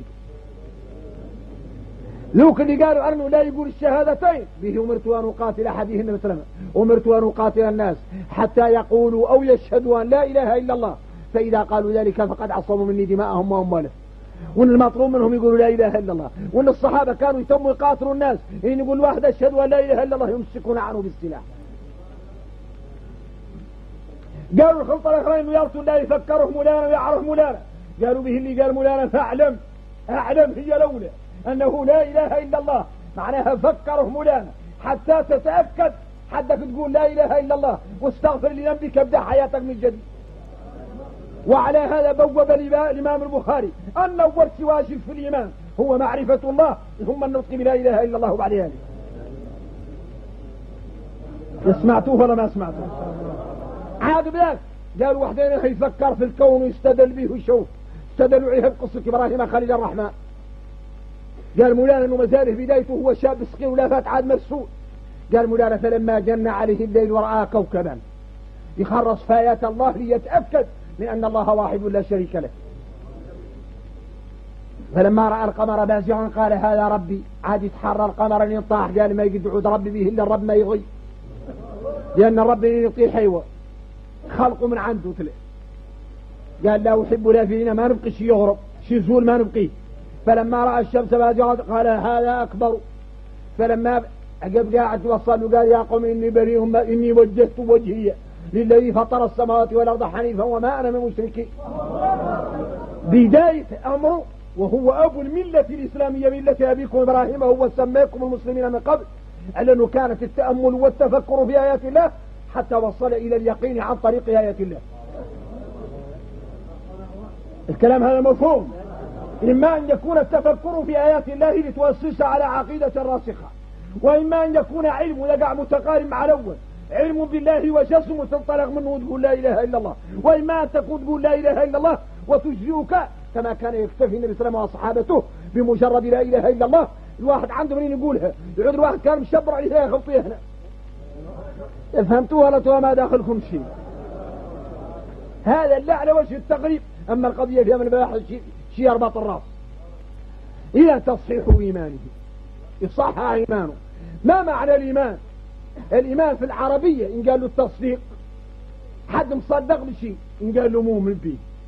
ومنه قوله تعالى في قصة يوسف قالوا له أولاده وما أنت بمؤمن لنا ولو كنا صادقين. نعرفون قالوا له يا يبا مالك لا يصدقنا، قال احنا بعد صادقين. فعبروا عن التصديق بالإيمان، فعرفنا منه أن الإيمان معناه التصديق. يعود حد مصدق برواية متأكد منها ما يشك ولا يزول يقع عنه.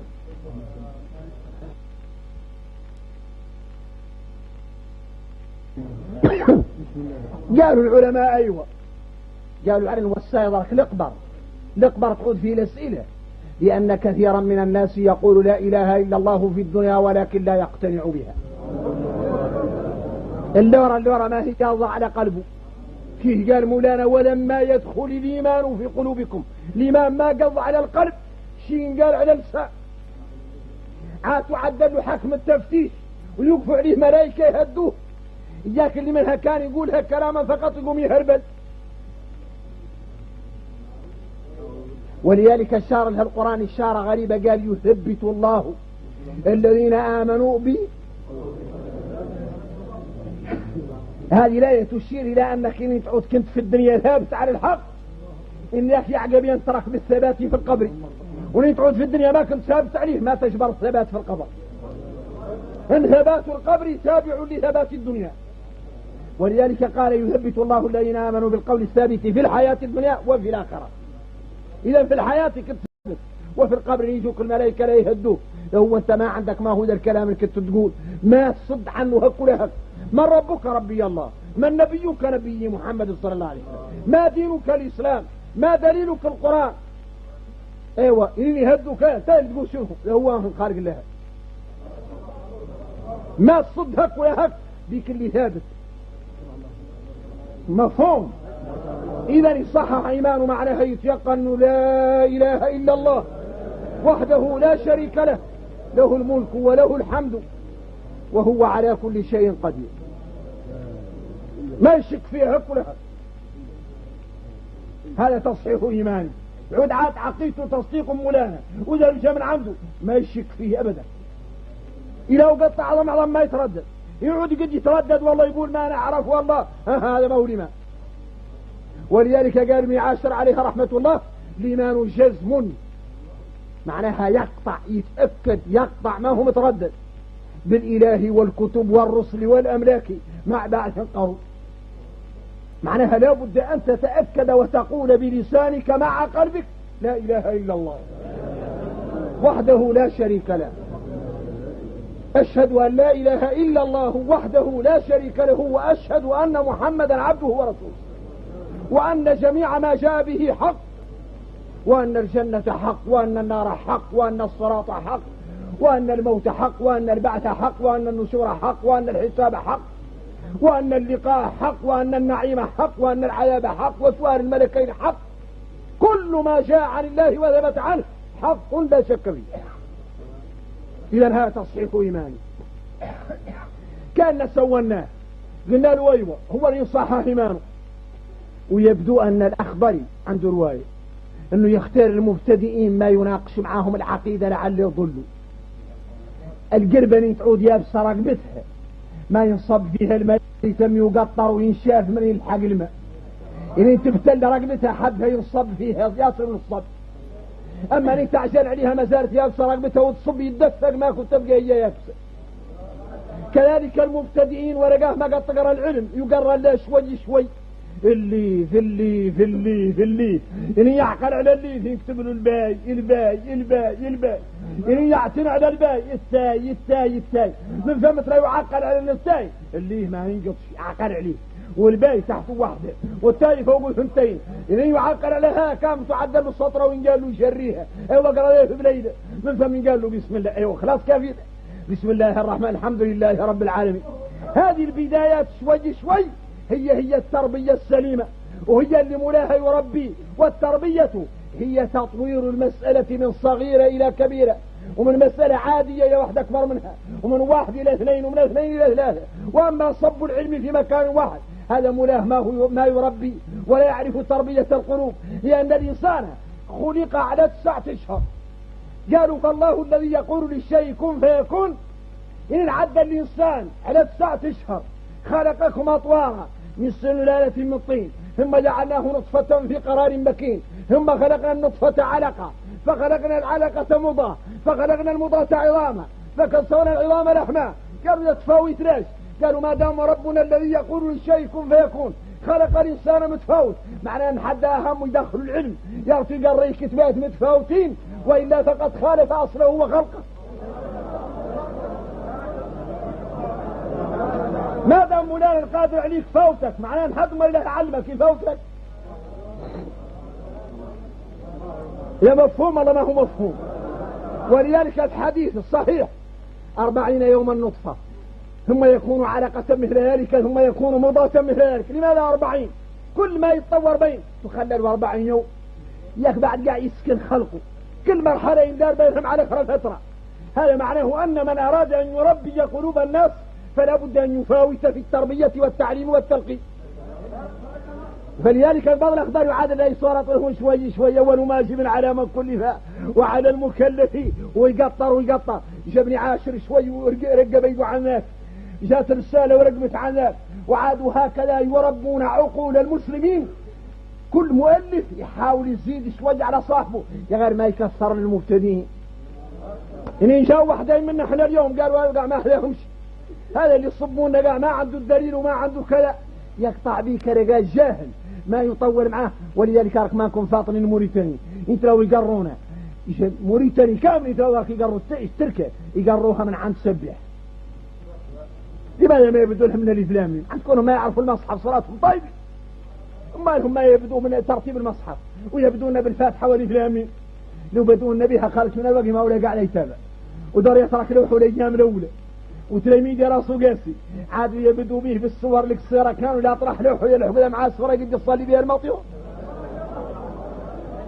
ولماذا رب العالمين جعل القرآن فيه الصور الطويلة والقصيرة؟ يعني خالق من الوجه اللي قصير ما يجي ما وش قصير، وخالق اللي عشنان ونعود عشنان حتى سمي قصر ويقصر ويعاتينا أعطيناك تقراها ما تنفس فيها وفم قل هو الله أحد ونعود تطويل ملي دار لك بداية القرآن متقطع 5 أحزاب سورة واحدة.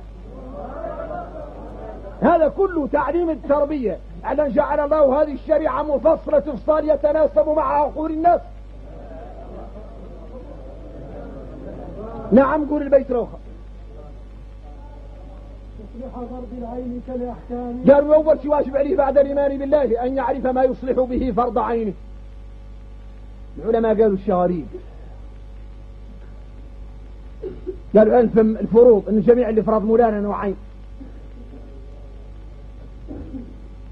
طو معايا كل اللي فرض مولانا نوعين شيء، جميع اللي فرضت الشريعة جابت الشريعة أنه نوعين، خالق فرض عين وخالق فرض كفاية.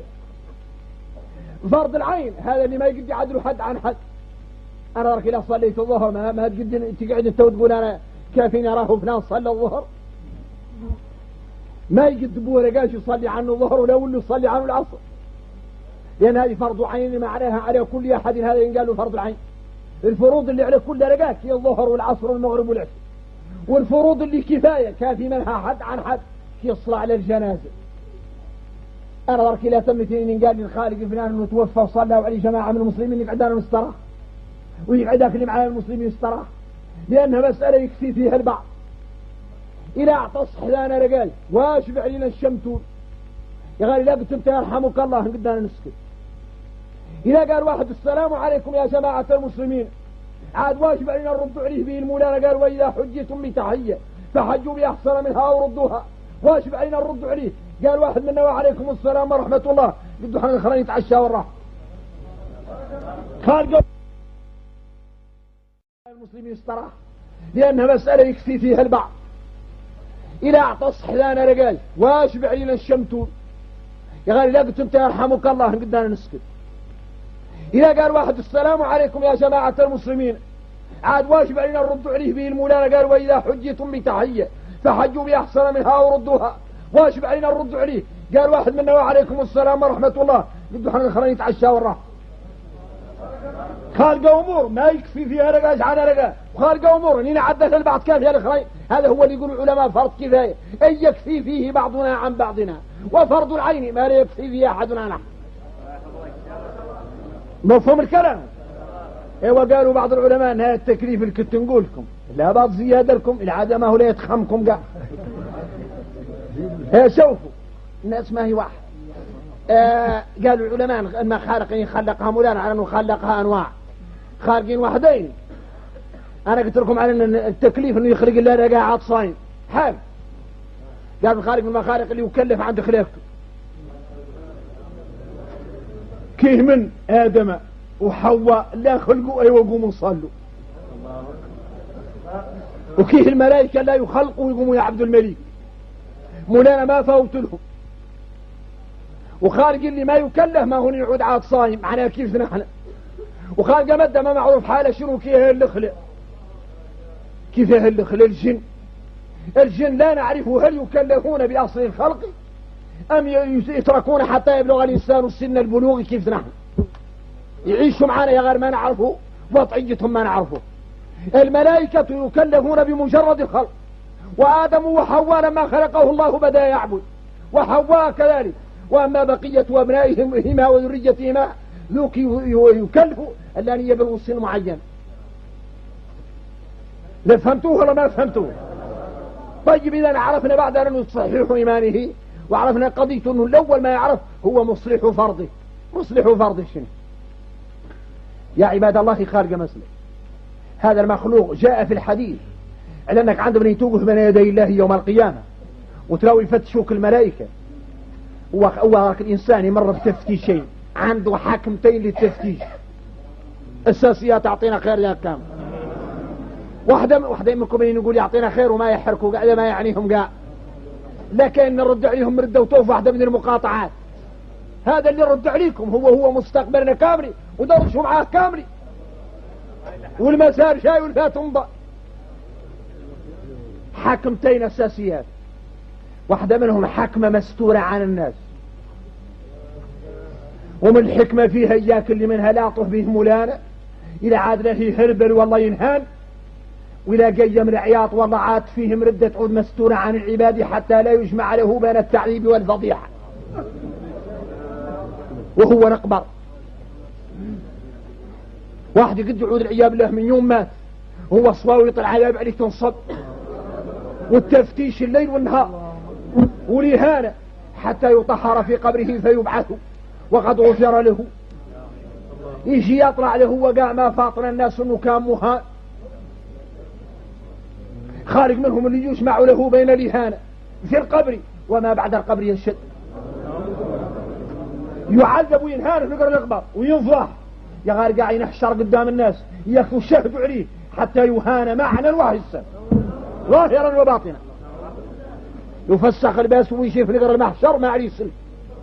مرة هو يتقاطر منه الجيح الواعي والدم المخنس يعودوا هالمحشر يدوروا أصبعهم على قربرته. يا ملائكة ما هذا؟ إن قالوا ما هذه هي رائحة الزوان، هذه هي رائحة أهل الزنا. قالوا لأنهم طيبوا لباسهم وداروا المسك وقبوا زينتهم من نساء ورجال، يستعانوا بذلك على معصية الله، فكان حقا على الله انه يدير فيهم رائحة ذي ويخنسهم ويهينهم كما استحسنوا وتزينوا للمعاصي انه يشينهم امام الجميع. ذيك الزينة اللي ما قدوا يقيدوا بها قيد بأحكام الله حقا على الله يفضحهم بها يوم القيامة. تعود المرأة العياب الله سايل منها القيح والصديد، والراجل كذلك، والناس تخرصهم العياب الله ما يقدوا يخرصوا رايحتهم قاع كافي. نعوذ بالله من سوء. والله ما كذا التماش اللي يحضر مجلس الخير يلتعود محافظ عليه هيك ما يلبس ما هو لباس الساتر، ويخلوا المراد ويخلوا المجلس ويخلوا عنهم الشبذي المتاهات، ونحد جاي المجلس العلم والله مجلس الفايدة، معناها انه يدور يغير حالته من الباطل الى الحق، ومن الضلال الى الهدى، ومن معصية الله الى طاعته، وانه كلما سمع حكما استفاده، واذا استفاده طبقه مباشرة. اما يتموا يحضرون بعض العيات وجمايعهم جمايع وعبثهم عبث ومجلسهم مجلس، والوحدة تعود قاعدة وعندها الشير يعود منسس، وجاي يمكن بالد قاعدوا على الفراش وتقعد في زر وتصلي يهبلوا ما تعرف قاع طهارة النجاسة، والوحدة تعود لباسها مثل كل كبير ونتفطل الأجنبي تكشح عنها. نوع من العبث غريب. وعليه يا الله مبدأ تعود جاية المجلس الخير يا الله ما تساعد أهل الباطل، لأن هذا احنا المفروض نتعرضوا المشاكل فيه. إن قالنا شوفوا هذا اللي قايل هم متدينات، شوفوا المعدلات، شوفوا الوحيدة منهم لابسة لباسها وهي مخزية واقعها، شوفوا الرويج اللي معدل ويقيس المسيك، شوفوا اللي عدل.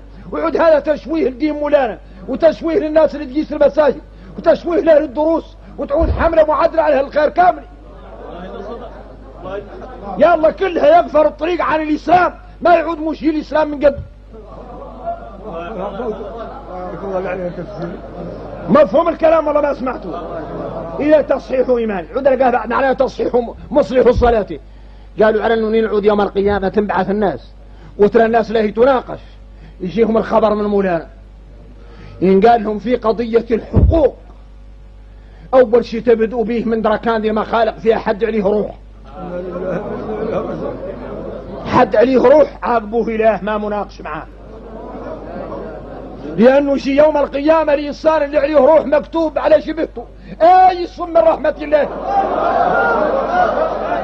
آيس ما يحضر قاع في تقسام رحمة الملك ما يجبر،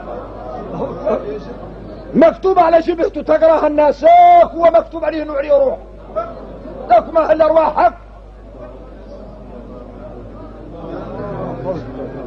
والسمع ذاك يا عباد الله حتى إلى عاد مش ما تكتلوا ما هو بحق، وإذا ما تلحق المش قدامك واقف لك عند المعشر. ولذلك الكرم مولانا السورة فيها الدنيا متقلبة، الشمس كورت، النجوم انكدرت تمسط بلا ثلاث عندها نور، الجبال السجرة تحركت، البحار السجرة تقدات فيها النار، النفوس زوجت معناها كل شكل اندار مع شكله، شرابة الخمر عاد وحدهم، اهل الزنا وحدهم، الكذابة وحدهم، العاقين الوارديهم انداروا حدهم، الناس اللي توكل الربان دارتوا حدها، امتازوا اليوم ايها المجرمون. الموؤودة اللي تذكر حقوق المخالق الاول ما انطار به قال واذا الموؤودة معناها الطفيلة الصغيرة اللي انكسرت بلا موجب تجي يوم القيامة متعلقة بوالديها، يا مولانا اقتصنا من هذا كتروني بلا موجب. والسمع ذاك يا سراطين الحد للزنا، السمع ذاك يا اهل الفرمس المسلمين استراح، لانها مسألة يكفي فيها البعض. إذا اعطس حلانا رجال واشبع علينا الشمتون يا غالي لا قلت انت يرحمك الله قدنا نسكت. إذا قال واحد السلام عليكم يا جماعة المسلمين عاد واجب علينا نرد عليه به المولانا قال وإذا حجيتم بتحية فحجوا بأحسن منها وردوها، واجب علينا نرد عليه. قال واحد منا وعليكم السلام ورحمة الله قد احنا الخرين نتعشى والراحة، خالق أمور ما يكفي فيها لقاش على لقاش، وخالق أمور إننا عدت البعض كان فيها الخرين. هذا هو اللي يقول العلماء فرض كفاية أن يكفي فيه بعضنا عن بعضنا، وفرض العين ما لا يكفي فيه أحدنا نحن. مفهوم الكلام؟ ايوه قالوا بعض العلماء ان هذا التكليف اللي كنت نقول لكم لا بعض زيادة لكم العادة ما هو لا يتخمكم قاع. شوفوا الناس ما هي واحد. قالوا العلماء ان خالقين خلقها مولانا على انه خلقها انواع، خالقين واحدين. انا قلت لكم على ان التكليف انه يخلق الله رقاع عاد صايم حال. قالوا الخالق من المخالق اللي يكلف عند خليقته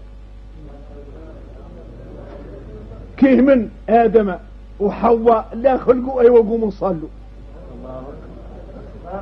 وكيه الملائكة لا يخلقوا ويقوموا يعبدوا الملك. مولانا ما فوت لهم، وخالق اللي ما يكلف ما هو يعود عاد صايم معناها كيف نحن. وخالق مدة ما معروف حاله شنو كيه اللي خلق، كيف اللي خلق الجن. الجن لا نعرفه هل يكلفون بأصل الخلق أم يتركون حتى يبلغ الإنسان السن البلوغ كيف نحن يعيشوا معنا يا غير ما نعرفه، وضعيتهم ما نعرفه. الملائكة يكلفون بمجرد الخلق، وآدم وحواء لما خلقه الله بدأ يعبد، وحواء كذلك. وأما بقية أبنائهما وذريتهما ذوك يكلفوا أن يبلغوا سن معين. لا فهمتوه ولا ما فهمتوه؟ طيب إذا عرفنا بعد أن تصحيح إيمانه وعرفنا قضية أنه الأول ما يعرف هو مصلح فرضه. مصلح فرضه شنو؟ يا عباد الله خارج مسلم هذا المخلوق جاء في الحديث على أنك عند من توقف بين يدي الله يوم القيامة وتراوي يفتشوك الملائكة، هو الإنسان يمر بتفتيشين عنده حاكمتين للتفتيش أساسيات تعطينا خير يا كام. واحدة منكم يقول يعطينا خير وما يحركوا قاعدة ما يعنيهم قاع، لكن نرد عليهم ردة وطوف واحدة من المقاطعات هذا اللي رد عليكم، هو مستقبلنا كاملي ودرسوا معاه كاملي، والمسار شاي والفات مضى. حكمتين أساسيات، واحدة منهم حكمة مستورة عن الناس، ومن الحكمة فيها إياك اللي منها لا طه به مولانا إلى عاد له هربل والله ينهان، وإلى قيم العياط والله عاد فيهم ردة تعود مستورة عن العباد حتى لا يجمع له بين التعذيب والفضيحة، وهو نقبر. واحد قد يعود العياذ بالله من يوم مات هو صواوي يطلع عذاب عليه تنصب، والتفتيش الليل والنهار، والإهانة حتى يطهر في قبره فيبعث وقد غفر له. يجي يطلع له وقع ما فاطن الناس انه كان مهان، خارج منهم اللي يجمع له بين الإهانة في القبر وما بعد القبر ينشد، يعذب وينهان في قبر القبر وينفضح، يا غير قاعد ينحشر قدام الناس ياخذوا شهدوا عليه حتى يهان معنا وحسا ظاهرا وباطنا، يفسخ الباس ويشير في قبر المحشر ما عليه سلم. مرة هو يتقاطر منه الجيح الواعي والدم المخرس يعودوا هالمحشر يقولوا اصبعهم ملك رفرته، يا ملائكة ما هذا؟ إن قالوا ما هذه هي رائحة الزوان، هذه هي رائحة أهل الزنا. قالوا لأنهم طيبوا لباسهم وداروا المسك وقبوا زينتهم من نساء ورجال، ياك استعانوا بذلك على معصية الله، فكان حقا على الله انه يدير فيهم رائحة ذي ويخنسهم ويهينهم، كما استحسنوا وتزينوا للمعاصي انه يشينهم امام الجميع. هيك الزينة اللي ما قدوا يقيدوا بها قيد بأحكام الله حقا على الله يفضحهم بها يوم القيامة. تعود المرأة العياذ بالله سائل منها القيح والصديد، والراجل كذلك، والناس تخرصهم العياذ بالله ما يقدروا يخرصوا رايحتهم قاع كافي. نعوذ بالله من سوء. والله ما كذان التماش اللي يحضر مجلس الخير يلتعود محافظ عليه هيك، ما يلبس ما هو لباس الساتر، ويخلوا المراد ويخلوا المجلس ويخلوا عنهم الشبه ذي المتاهات، ونحد جاي المجلس العلم والله مجلس الفايدة، معناها انه يدور يغير حالته من الباطل الى الحق، ومن الضلال الى الهدى، ومن معصية الله الى طاعته، وانه كلما سمع حكما استفاده، واذا استفاده طبقه مباشرة. اما يتموا يحضرون بعض العيات وجمايعهم جمايع وعبثهم عبث ومجلسهم مجلس، والوحدة تعود قاعدة وعندها الشير يعود منسس، وجاي يمكن بالد قاعدوا على الفراش وتقعد في زر وتصلي يهبلوا، ما تعرف قاع طهارة النجاسة، والوحدة تعود لباسها مثل كل كبير ونتفطل الأجنبي تكشح عنها، نوع من العبث غريب. وعليه يا الله مدى تعود جاية المجلس الخير، يا الله ما تساعد أهل الباطل، لأن هذا احنا المحوس نتعرضوا المشاكل فيه. إن قالنا شوفوا هذا اللي قايل هم متدينات، شوفوا المعدلات، شوفوا الوحيدة منهم لابسة لباسها وهي مخزية واقعها، شوفوا الرويج اللي معدل ويقيس المسيك، شوفوا اللي عدل، ويعود هذا تشويه الدين مولانا، وتشويه للناس اللي تقيس المساجد، وتشويه لأهل الدروس، وتعود حملة معدلة على الخير كامل. يا الله كلها يغفر الطريق عن الإسلام، ما يعود مشي الإسلام من قد. مفهوم الكلام والله ما سمعته. إلى تصحيح إيمان عودنا قال على تصحيح مصلح الصلاة، قالوا على أنه نعود يوم القيامة تنبعث الناس وترى الناس لا تناقش، يجيهم الخبر من مولانا إن قال لهم في قضية الحقوق أول شيء تبدأوا به من دركان دي المخالق فيها حد عليه روح، حد عليه روح عاقبوه إله ما مناقش معاه، لأنه شي يوم القيامة الإنسان اللي عليه روح مكتوب على شبهته آيس من رحمة الله، آيس ما يحضر قاع في تقسام رحمة الملك ما يجبر، مكتوب على شبهته تقراها الناس هو مكتوب عليه انه عليه روح، لكم أهل الأرواح حق. والسمع ذاك يا عباد الله حتى إلى عاد مش ما تقتلوا ما هو بحق، وإذا ما لك تلحق المش قدامك واقف لك عند المعشر. ولذلك الكرمولان السورة فيها الدنيا متقلبة، الشمس كورت، النجوم انكدرت تمسط بلا ثلاث عندها نور، الجبال السجرة تحركب، البحار السجرة تقداد فيها النار، النفوس زوجت معناها كل شكل اندار مع شكله، شرابة الخمر عاد وحدهم، اهل الزنا وحدهم، الكذابة وحدهم، العاقين الوارديهم انداروا حدهم، الناس اللي توكل الربان دارتوا حدها. امتازوا اليوم ايها المجرمون. الموؤودة يعني ترى تذكر حقوق المخالق، الاول ما انطار به قال واذا الموؤودة معناها الطفيلة الصغيرة اللي انكسرت بلا موجب تجي يوم القيامة متعلقة بوالديها، يا مولانا اقتصنا من هذا كتروني بلا موجب. واسمعوا ياك يا سراطين الحب للزنا، اسمعوا ياك يا اهل الفرماسيات اللي يتعاونوا على الفواحش، اسمعوا ياك يا اهل العازل اللي تدوروا تحسوا من الزين للواقي، لا وقاكم الله. اسمعوا ياك الواحد المهم عنده يسلك من السلاح، ولا مهم عنده يسلك من الزنا. وإذا الموؤودة سئلت معناها الطفلة المقتولة، كانوا الجاهلية الكفار يقتلوا أمناتهم خايفين من العار والفقر، يجي يوم القيامة الطافلات يتعايطوا في نقر المحشر، يا مولانا أقبضنا حقنا من الناس اللي يقتلون بلا موجب. قالوا لماذا بدي بالصبيات والصغيرات؟ لأن عدالة مولانا أول شيء تركزوا عليه إلا الضعفاء ما عندهم حد كان يدافع عنه. وإذا الموؤودة سئلت حقوق المخالق يمدى بها يوم القيامة، يعني ما فيها الشوقة.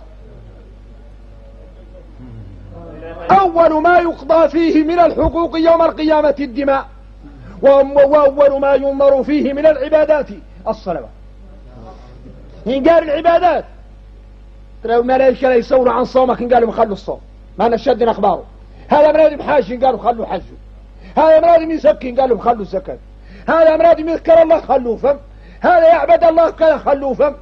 فتشونا عن صلاته، إذا عاد الصلاة معروف لها شيء أهلا وسهلا ما يخرصوا بقية الأعمال، وإذا عاد الصلاة ما كانت صالحة لا ينظر في بقية أعماله يرتدوا يكام. أول ما ينظر فيه من أعمال العبد يوم القيامة الصلاة، فإذا صلحت نظر في باقي الأعمال، وإذا فسدت ردت عليه ورد عليه باقي الأعمال. ولذلك يا عباد الله شفتوه ينقش، واحد ما يعرف الطهارة، واحد ينيت يحكم ركابه لو ما وقاد يهنى، واحد سجوده كذا، وواحد كذا، ولا يعرف اللي بطلها لما كذا. توبون كامل المولانا من الليلة دي نساء ورجالا فيما بقي من أعمالنا، وحاولوا ان كل واحد منا يحوز لأحد من أهل العلم إن الصحاح عليه صلاته ما يعرف انت يلقى الله يكون يعود عنده بعد مسلك شنو صلاته، لعل الله أن ينظر يأمر الملائكة في أن تنظر في بقية أعماله بعضها، وإلى ما يخلي بقية أعمال كاملة ما يصالح. إذا في قضية العبادات أول شيء الصلاة، وفي قضية الحقوق والمعاملات أول شيء الدم. ولذلك أراك لاحظوا في القرآن انت يتكلم على الروح يقول ولا تقتلوا النفس، والسابق يفتح فيها الضوء، ما أعطى مولانا لذا في الروح ما هو بعد منين يحذر، يقول ولا تقتلوا النفس التي حرم الله، يذكر دائما بن حرم الله هي الأصل، وانها لابد من يعود عاد عندك إذن ان مولانا نستثني للروح، وإلا فهي على أصل الحرمة حرم الله، فجعل تحريم إزهاق النفوس أصل، وجعل تحريم القتل أنه لا بد أن يكون بإذن الشرعي، استثنى ذلك لك من القاعدة الأصلية. ما نعرف كانكم فهمتوا، ما ينقبل أبدا أنك تقتل الروح، ما هو يذكرك مولانا ويهدك أنك أعرف أن النفس كاملة حرام، حتى نفس مش جاء في الحديث الصحيح دخلت امرأة النار في هرة حبستها، فلا هي أطعمتها ولا هي أطلقتها تأكل من خشاش الأرض، خارجة امرأة قالوا في الحديث أنها عابدة، امرأة صالحة عابدة للي تعدل من الطاعة غريب، قط مرة الصبر ست على مشيشة عندها وربطتها وتمت في الرب قريب ماتت، أنه أبى الله إلا أن يعذبها بناره على سبتيك المشة اللي ربطتها ما خلتها تعيش. قالوا له عاد حد له يسامح، عباد والله مطيعين وسامح في المشي العادية كذا، ولكن النفس التي حرم الله الروح كاملة خطيرة. ولذلك جاء في الحديث ما يزال المرء في فسحة من دينه ما لم يصيب دما حراما. انك نحدك ما تعطي عليك الروح الا لباس، ولين تعود عليك الروح يارتك تبكي على نفسك بدموع الدم، دموع الدم. الروح ما يجر منها، واتك راكبها نشوف قدامك كلب توقف، عرف ان هذا الكلب له يوم سيقف في بين يدي الله ليشكو منه. قدامك مشر على تخبطه، قدامك عنزر، عرف ان المعيز ما زالوا عندهم بلديه القدام، وعرف ان يلحق حمار صريف ارعى، واحد يتم يبطه مولا الصريف يتكي ويبقى قصر ما مسوي ولا قال، ولا بد الحمار ثاني، ولا عنده عالم يدافع عنه، ولا عنده داعي يذكر به، ولا عنده واحد ينبه المخالق على المخلوق. وإذا الموءودة سئلت بأي ذنب قتلت. هذا الحمار قتلاش، هذه البقرة وخلات تموت لاش، هذا قيار لماذا قتلاش، هذا المش قتلاش. قال مولانا هذا اللي تراه فيه من الكون كامل ما زال له يوم قتل سلته يوم القيامة يشكي. قال وما من دابة في الأرض ولا طائر يطير بجناحيه إلا أمم أمثالكم ما فرطنا في الكتاب من شيء وما زالوا لا يحصروا معاكم يوم القيامة ثم إلى ربهم يحشرون. إلى عاد مولانا ربنا حتى ربهم ولا هو قابل ينظر ما لقاش. ويوم القيامة سابقين حكم بنات الناس أول شيء يبدأ فيه مولانا هو أنه قاعد يعدل بينات الحيوانات. ينقال العنز اللي بقرونها وقفين يتخلص منك العنز اللي بلا قرون فيقتص للجماء من القرناء. العنز اللي بلا قرون ينقال له هنا كنت صايحة في مخلوقة بلا قرون وقفين يتمتج بلك إن انت كره حياتك لأنك ظالمتيها في الدنيا. ولذلك قال المفسرون انهم من يشوفوا الكفار ده خالق بين حيوان، وذا النوع من العدالة اللي مطبق حتى بين الحيوان هي اللي قال مولانا يوم ينظر المرء ما قدمت يداه ويقول الكافر يا ليتني كنت ترابا. عاد يتمنى يعود من التراب به اللي راعي في النوع من العدالة يعرف انه يلحقه هو ما لا يبقى منه. إذا ما تظلم حتى الدواب، ما تظلم حتى الدواب. أما تظلم زوجتك، أما تظلم بنتك، أما تظلم جارك، أما تظلم كذا الظلم ظلمات يوم القيامة. إذا تصحيح فرض عينه، تعرف كيف تصلي وتعرف اللي تصلي شو. لابد لك من تعرف الماء تشمه تطوقه تخرصه إنه تتأكد إن الماء بعد قاع صالح. خرص من الوجه اللي أعطيني أمها شو ويلقى ثم وقد عدوا باله فيه الثيران مع الوجه ويلقى فويت بارك استنشق وطول عد المرد. هو ما يعرف الطهارة وصل بلا الطهارة. قال النبي صلى الله عليه وسلم انها مفتاحها الطهور معناها انك الدار المغفورة ما حدك ما تطهرت صرقع ما دخلتها عند الله.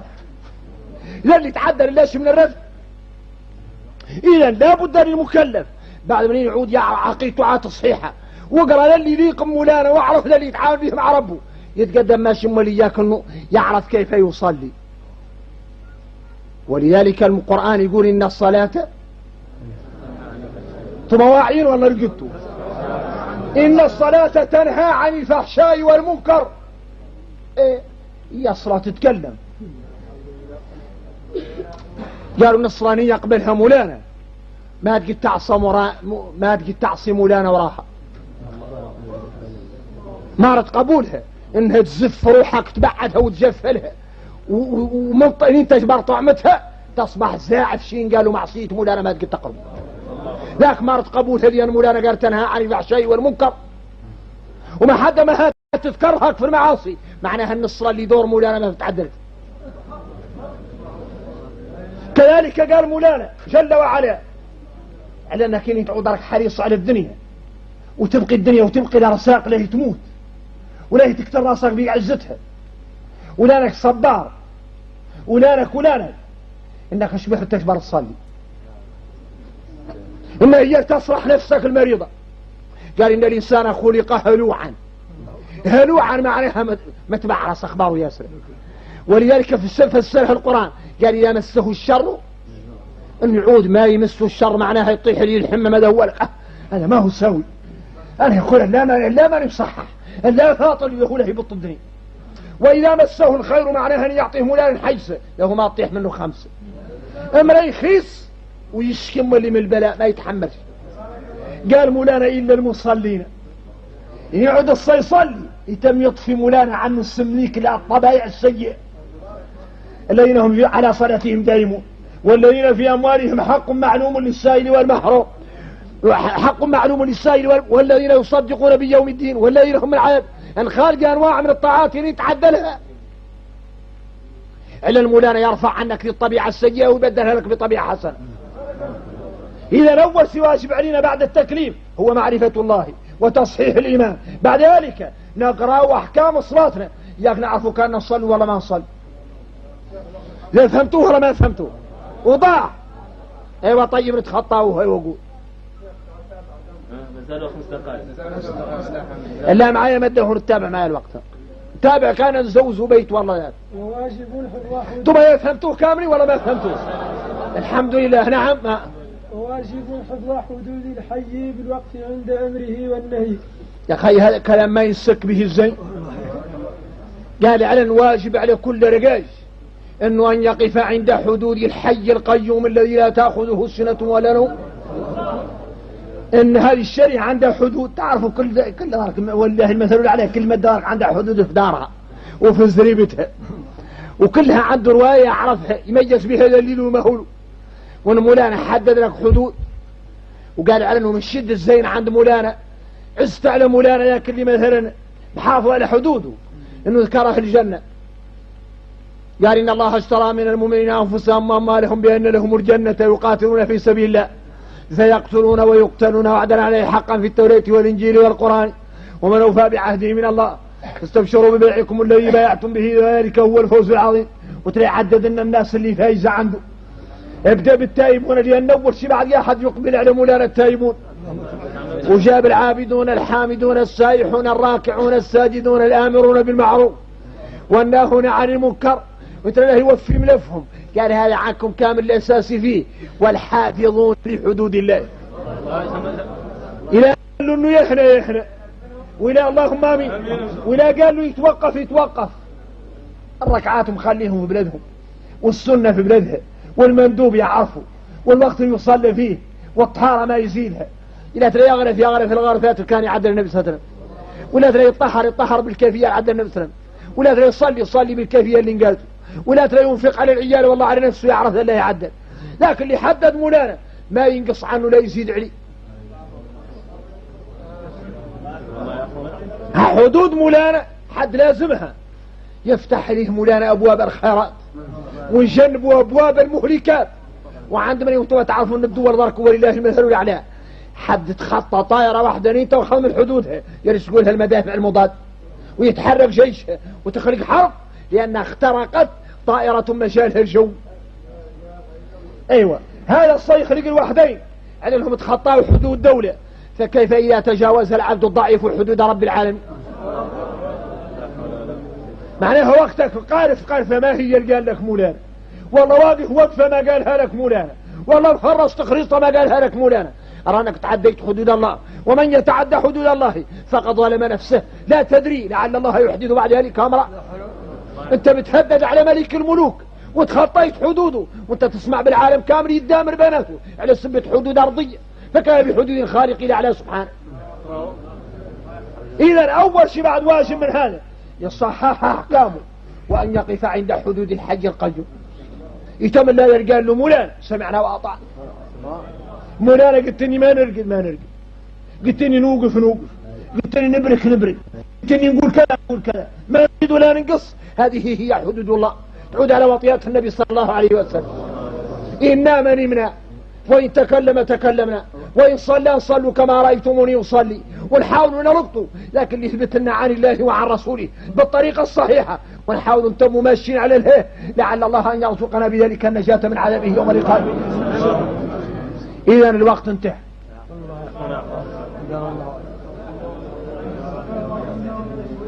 انتم ما فهمتوه ولا ما فهمتوه كاملين وضاحلكم ان شاء الله نعود استفدنا كاملين قطعنا مرحلة. هذا شوف هذا النوع من الشرح لا تميت قابوركم دور قاع يشعرنا الاخضري ليالي وليالي يا غير مليانا دور كان يعطي مولانا نعودوا نتخلطوا معاه يعودوا واحد منكم ان يضبطوا اللي قالوا يفهموه يعودوا عادوا قاع يقدوا يسافروا وحدهم عادوا عندهم ضويات يعرفوا بها هذا حلال وهذا حرام عادوا يقدوا يقروا زوجاتهم يقروا امناتهم ويقدر واحد يبقى واحد وعنده شيء يعبد به الملك ما امكن. احنا رانا لكم مضيع على الجهل يا غاربين كبر الخيام ما لنا معترفين بها.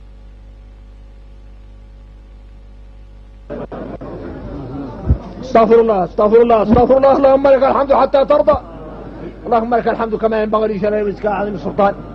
اللهم لك الحمد كله ولك الشكر كله ولك الثناء كله ولك المجد كله لا أحصي ثناء عليك أنت كما أثنيت على نفسك. اللهم صل على محمد وآل محمد كما صليت على إبراهيم وعلى آل إبراهيم وبارك على محمد وآل محمد كما باركت على إبراهيم في العالمين إنك حميد مجيد.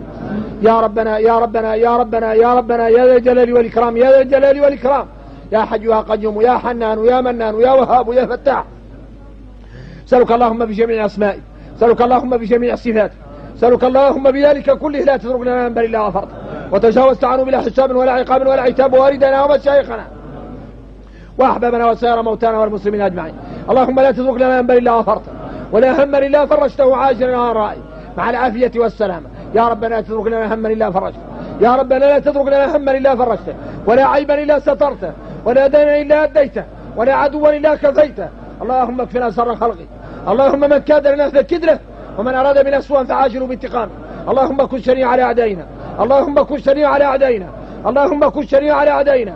اللهم لا تترك لنا عدوا إلا كفيتنا شره ولا مرضا إلا شفيته. اللهم اشف مرضانا وارحم موتانا. اللهم لا تترك لنا مرضا إلا شفيته ولا مكروها من جميع المكاره إلا أجرتنا منه. اللهم لا تترك مكروها من جميع المكاره إلا أجرتنا منه. اللهم حبب إلينا الإيمان وزينه في قلوبنا وكره إلينا الكفر والفسوق والعصيان واجعلنا من الراشدين. اللهم اجعلنا هادين مهديين لا ضالين ولا مضلين. أرنا الحق حقا وارزقنا اتباعه وأرنا الباطل باطلا وارزقنا اجتنابه. اللهم اهدنا فيمن هديت وعافنا فيمن عافيت تولنا فيمن توليت وبارك لنا فيما أعطيت وقنا اللهم شر ما قضيت. اللهم قنا شر ما قضيت اللهم قنا شر ما قضيت. اللهم اهدنا جميعا قمة وقاعدة اللهم اهدنا جميعا قمة وقاعدة. اللهم اجعل بلادنا من أحسن البلاد واجعلها آمنة مطمئنة إلى يوم التناد ونحن على زيغ أهل الزيغ وفساد أهل الفساد برحمتك يا أرحم الراحمين. وآخر دعوانا الحمد لله رب العالمين وصل اللهم وسلم وبارك على سيدنا محمد وآله وصحبه وسلم تسليما كثيرا إلى يوم الدين. لا تنسوني من صالح الدعاء. السلام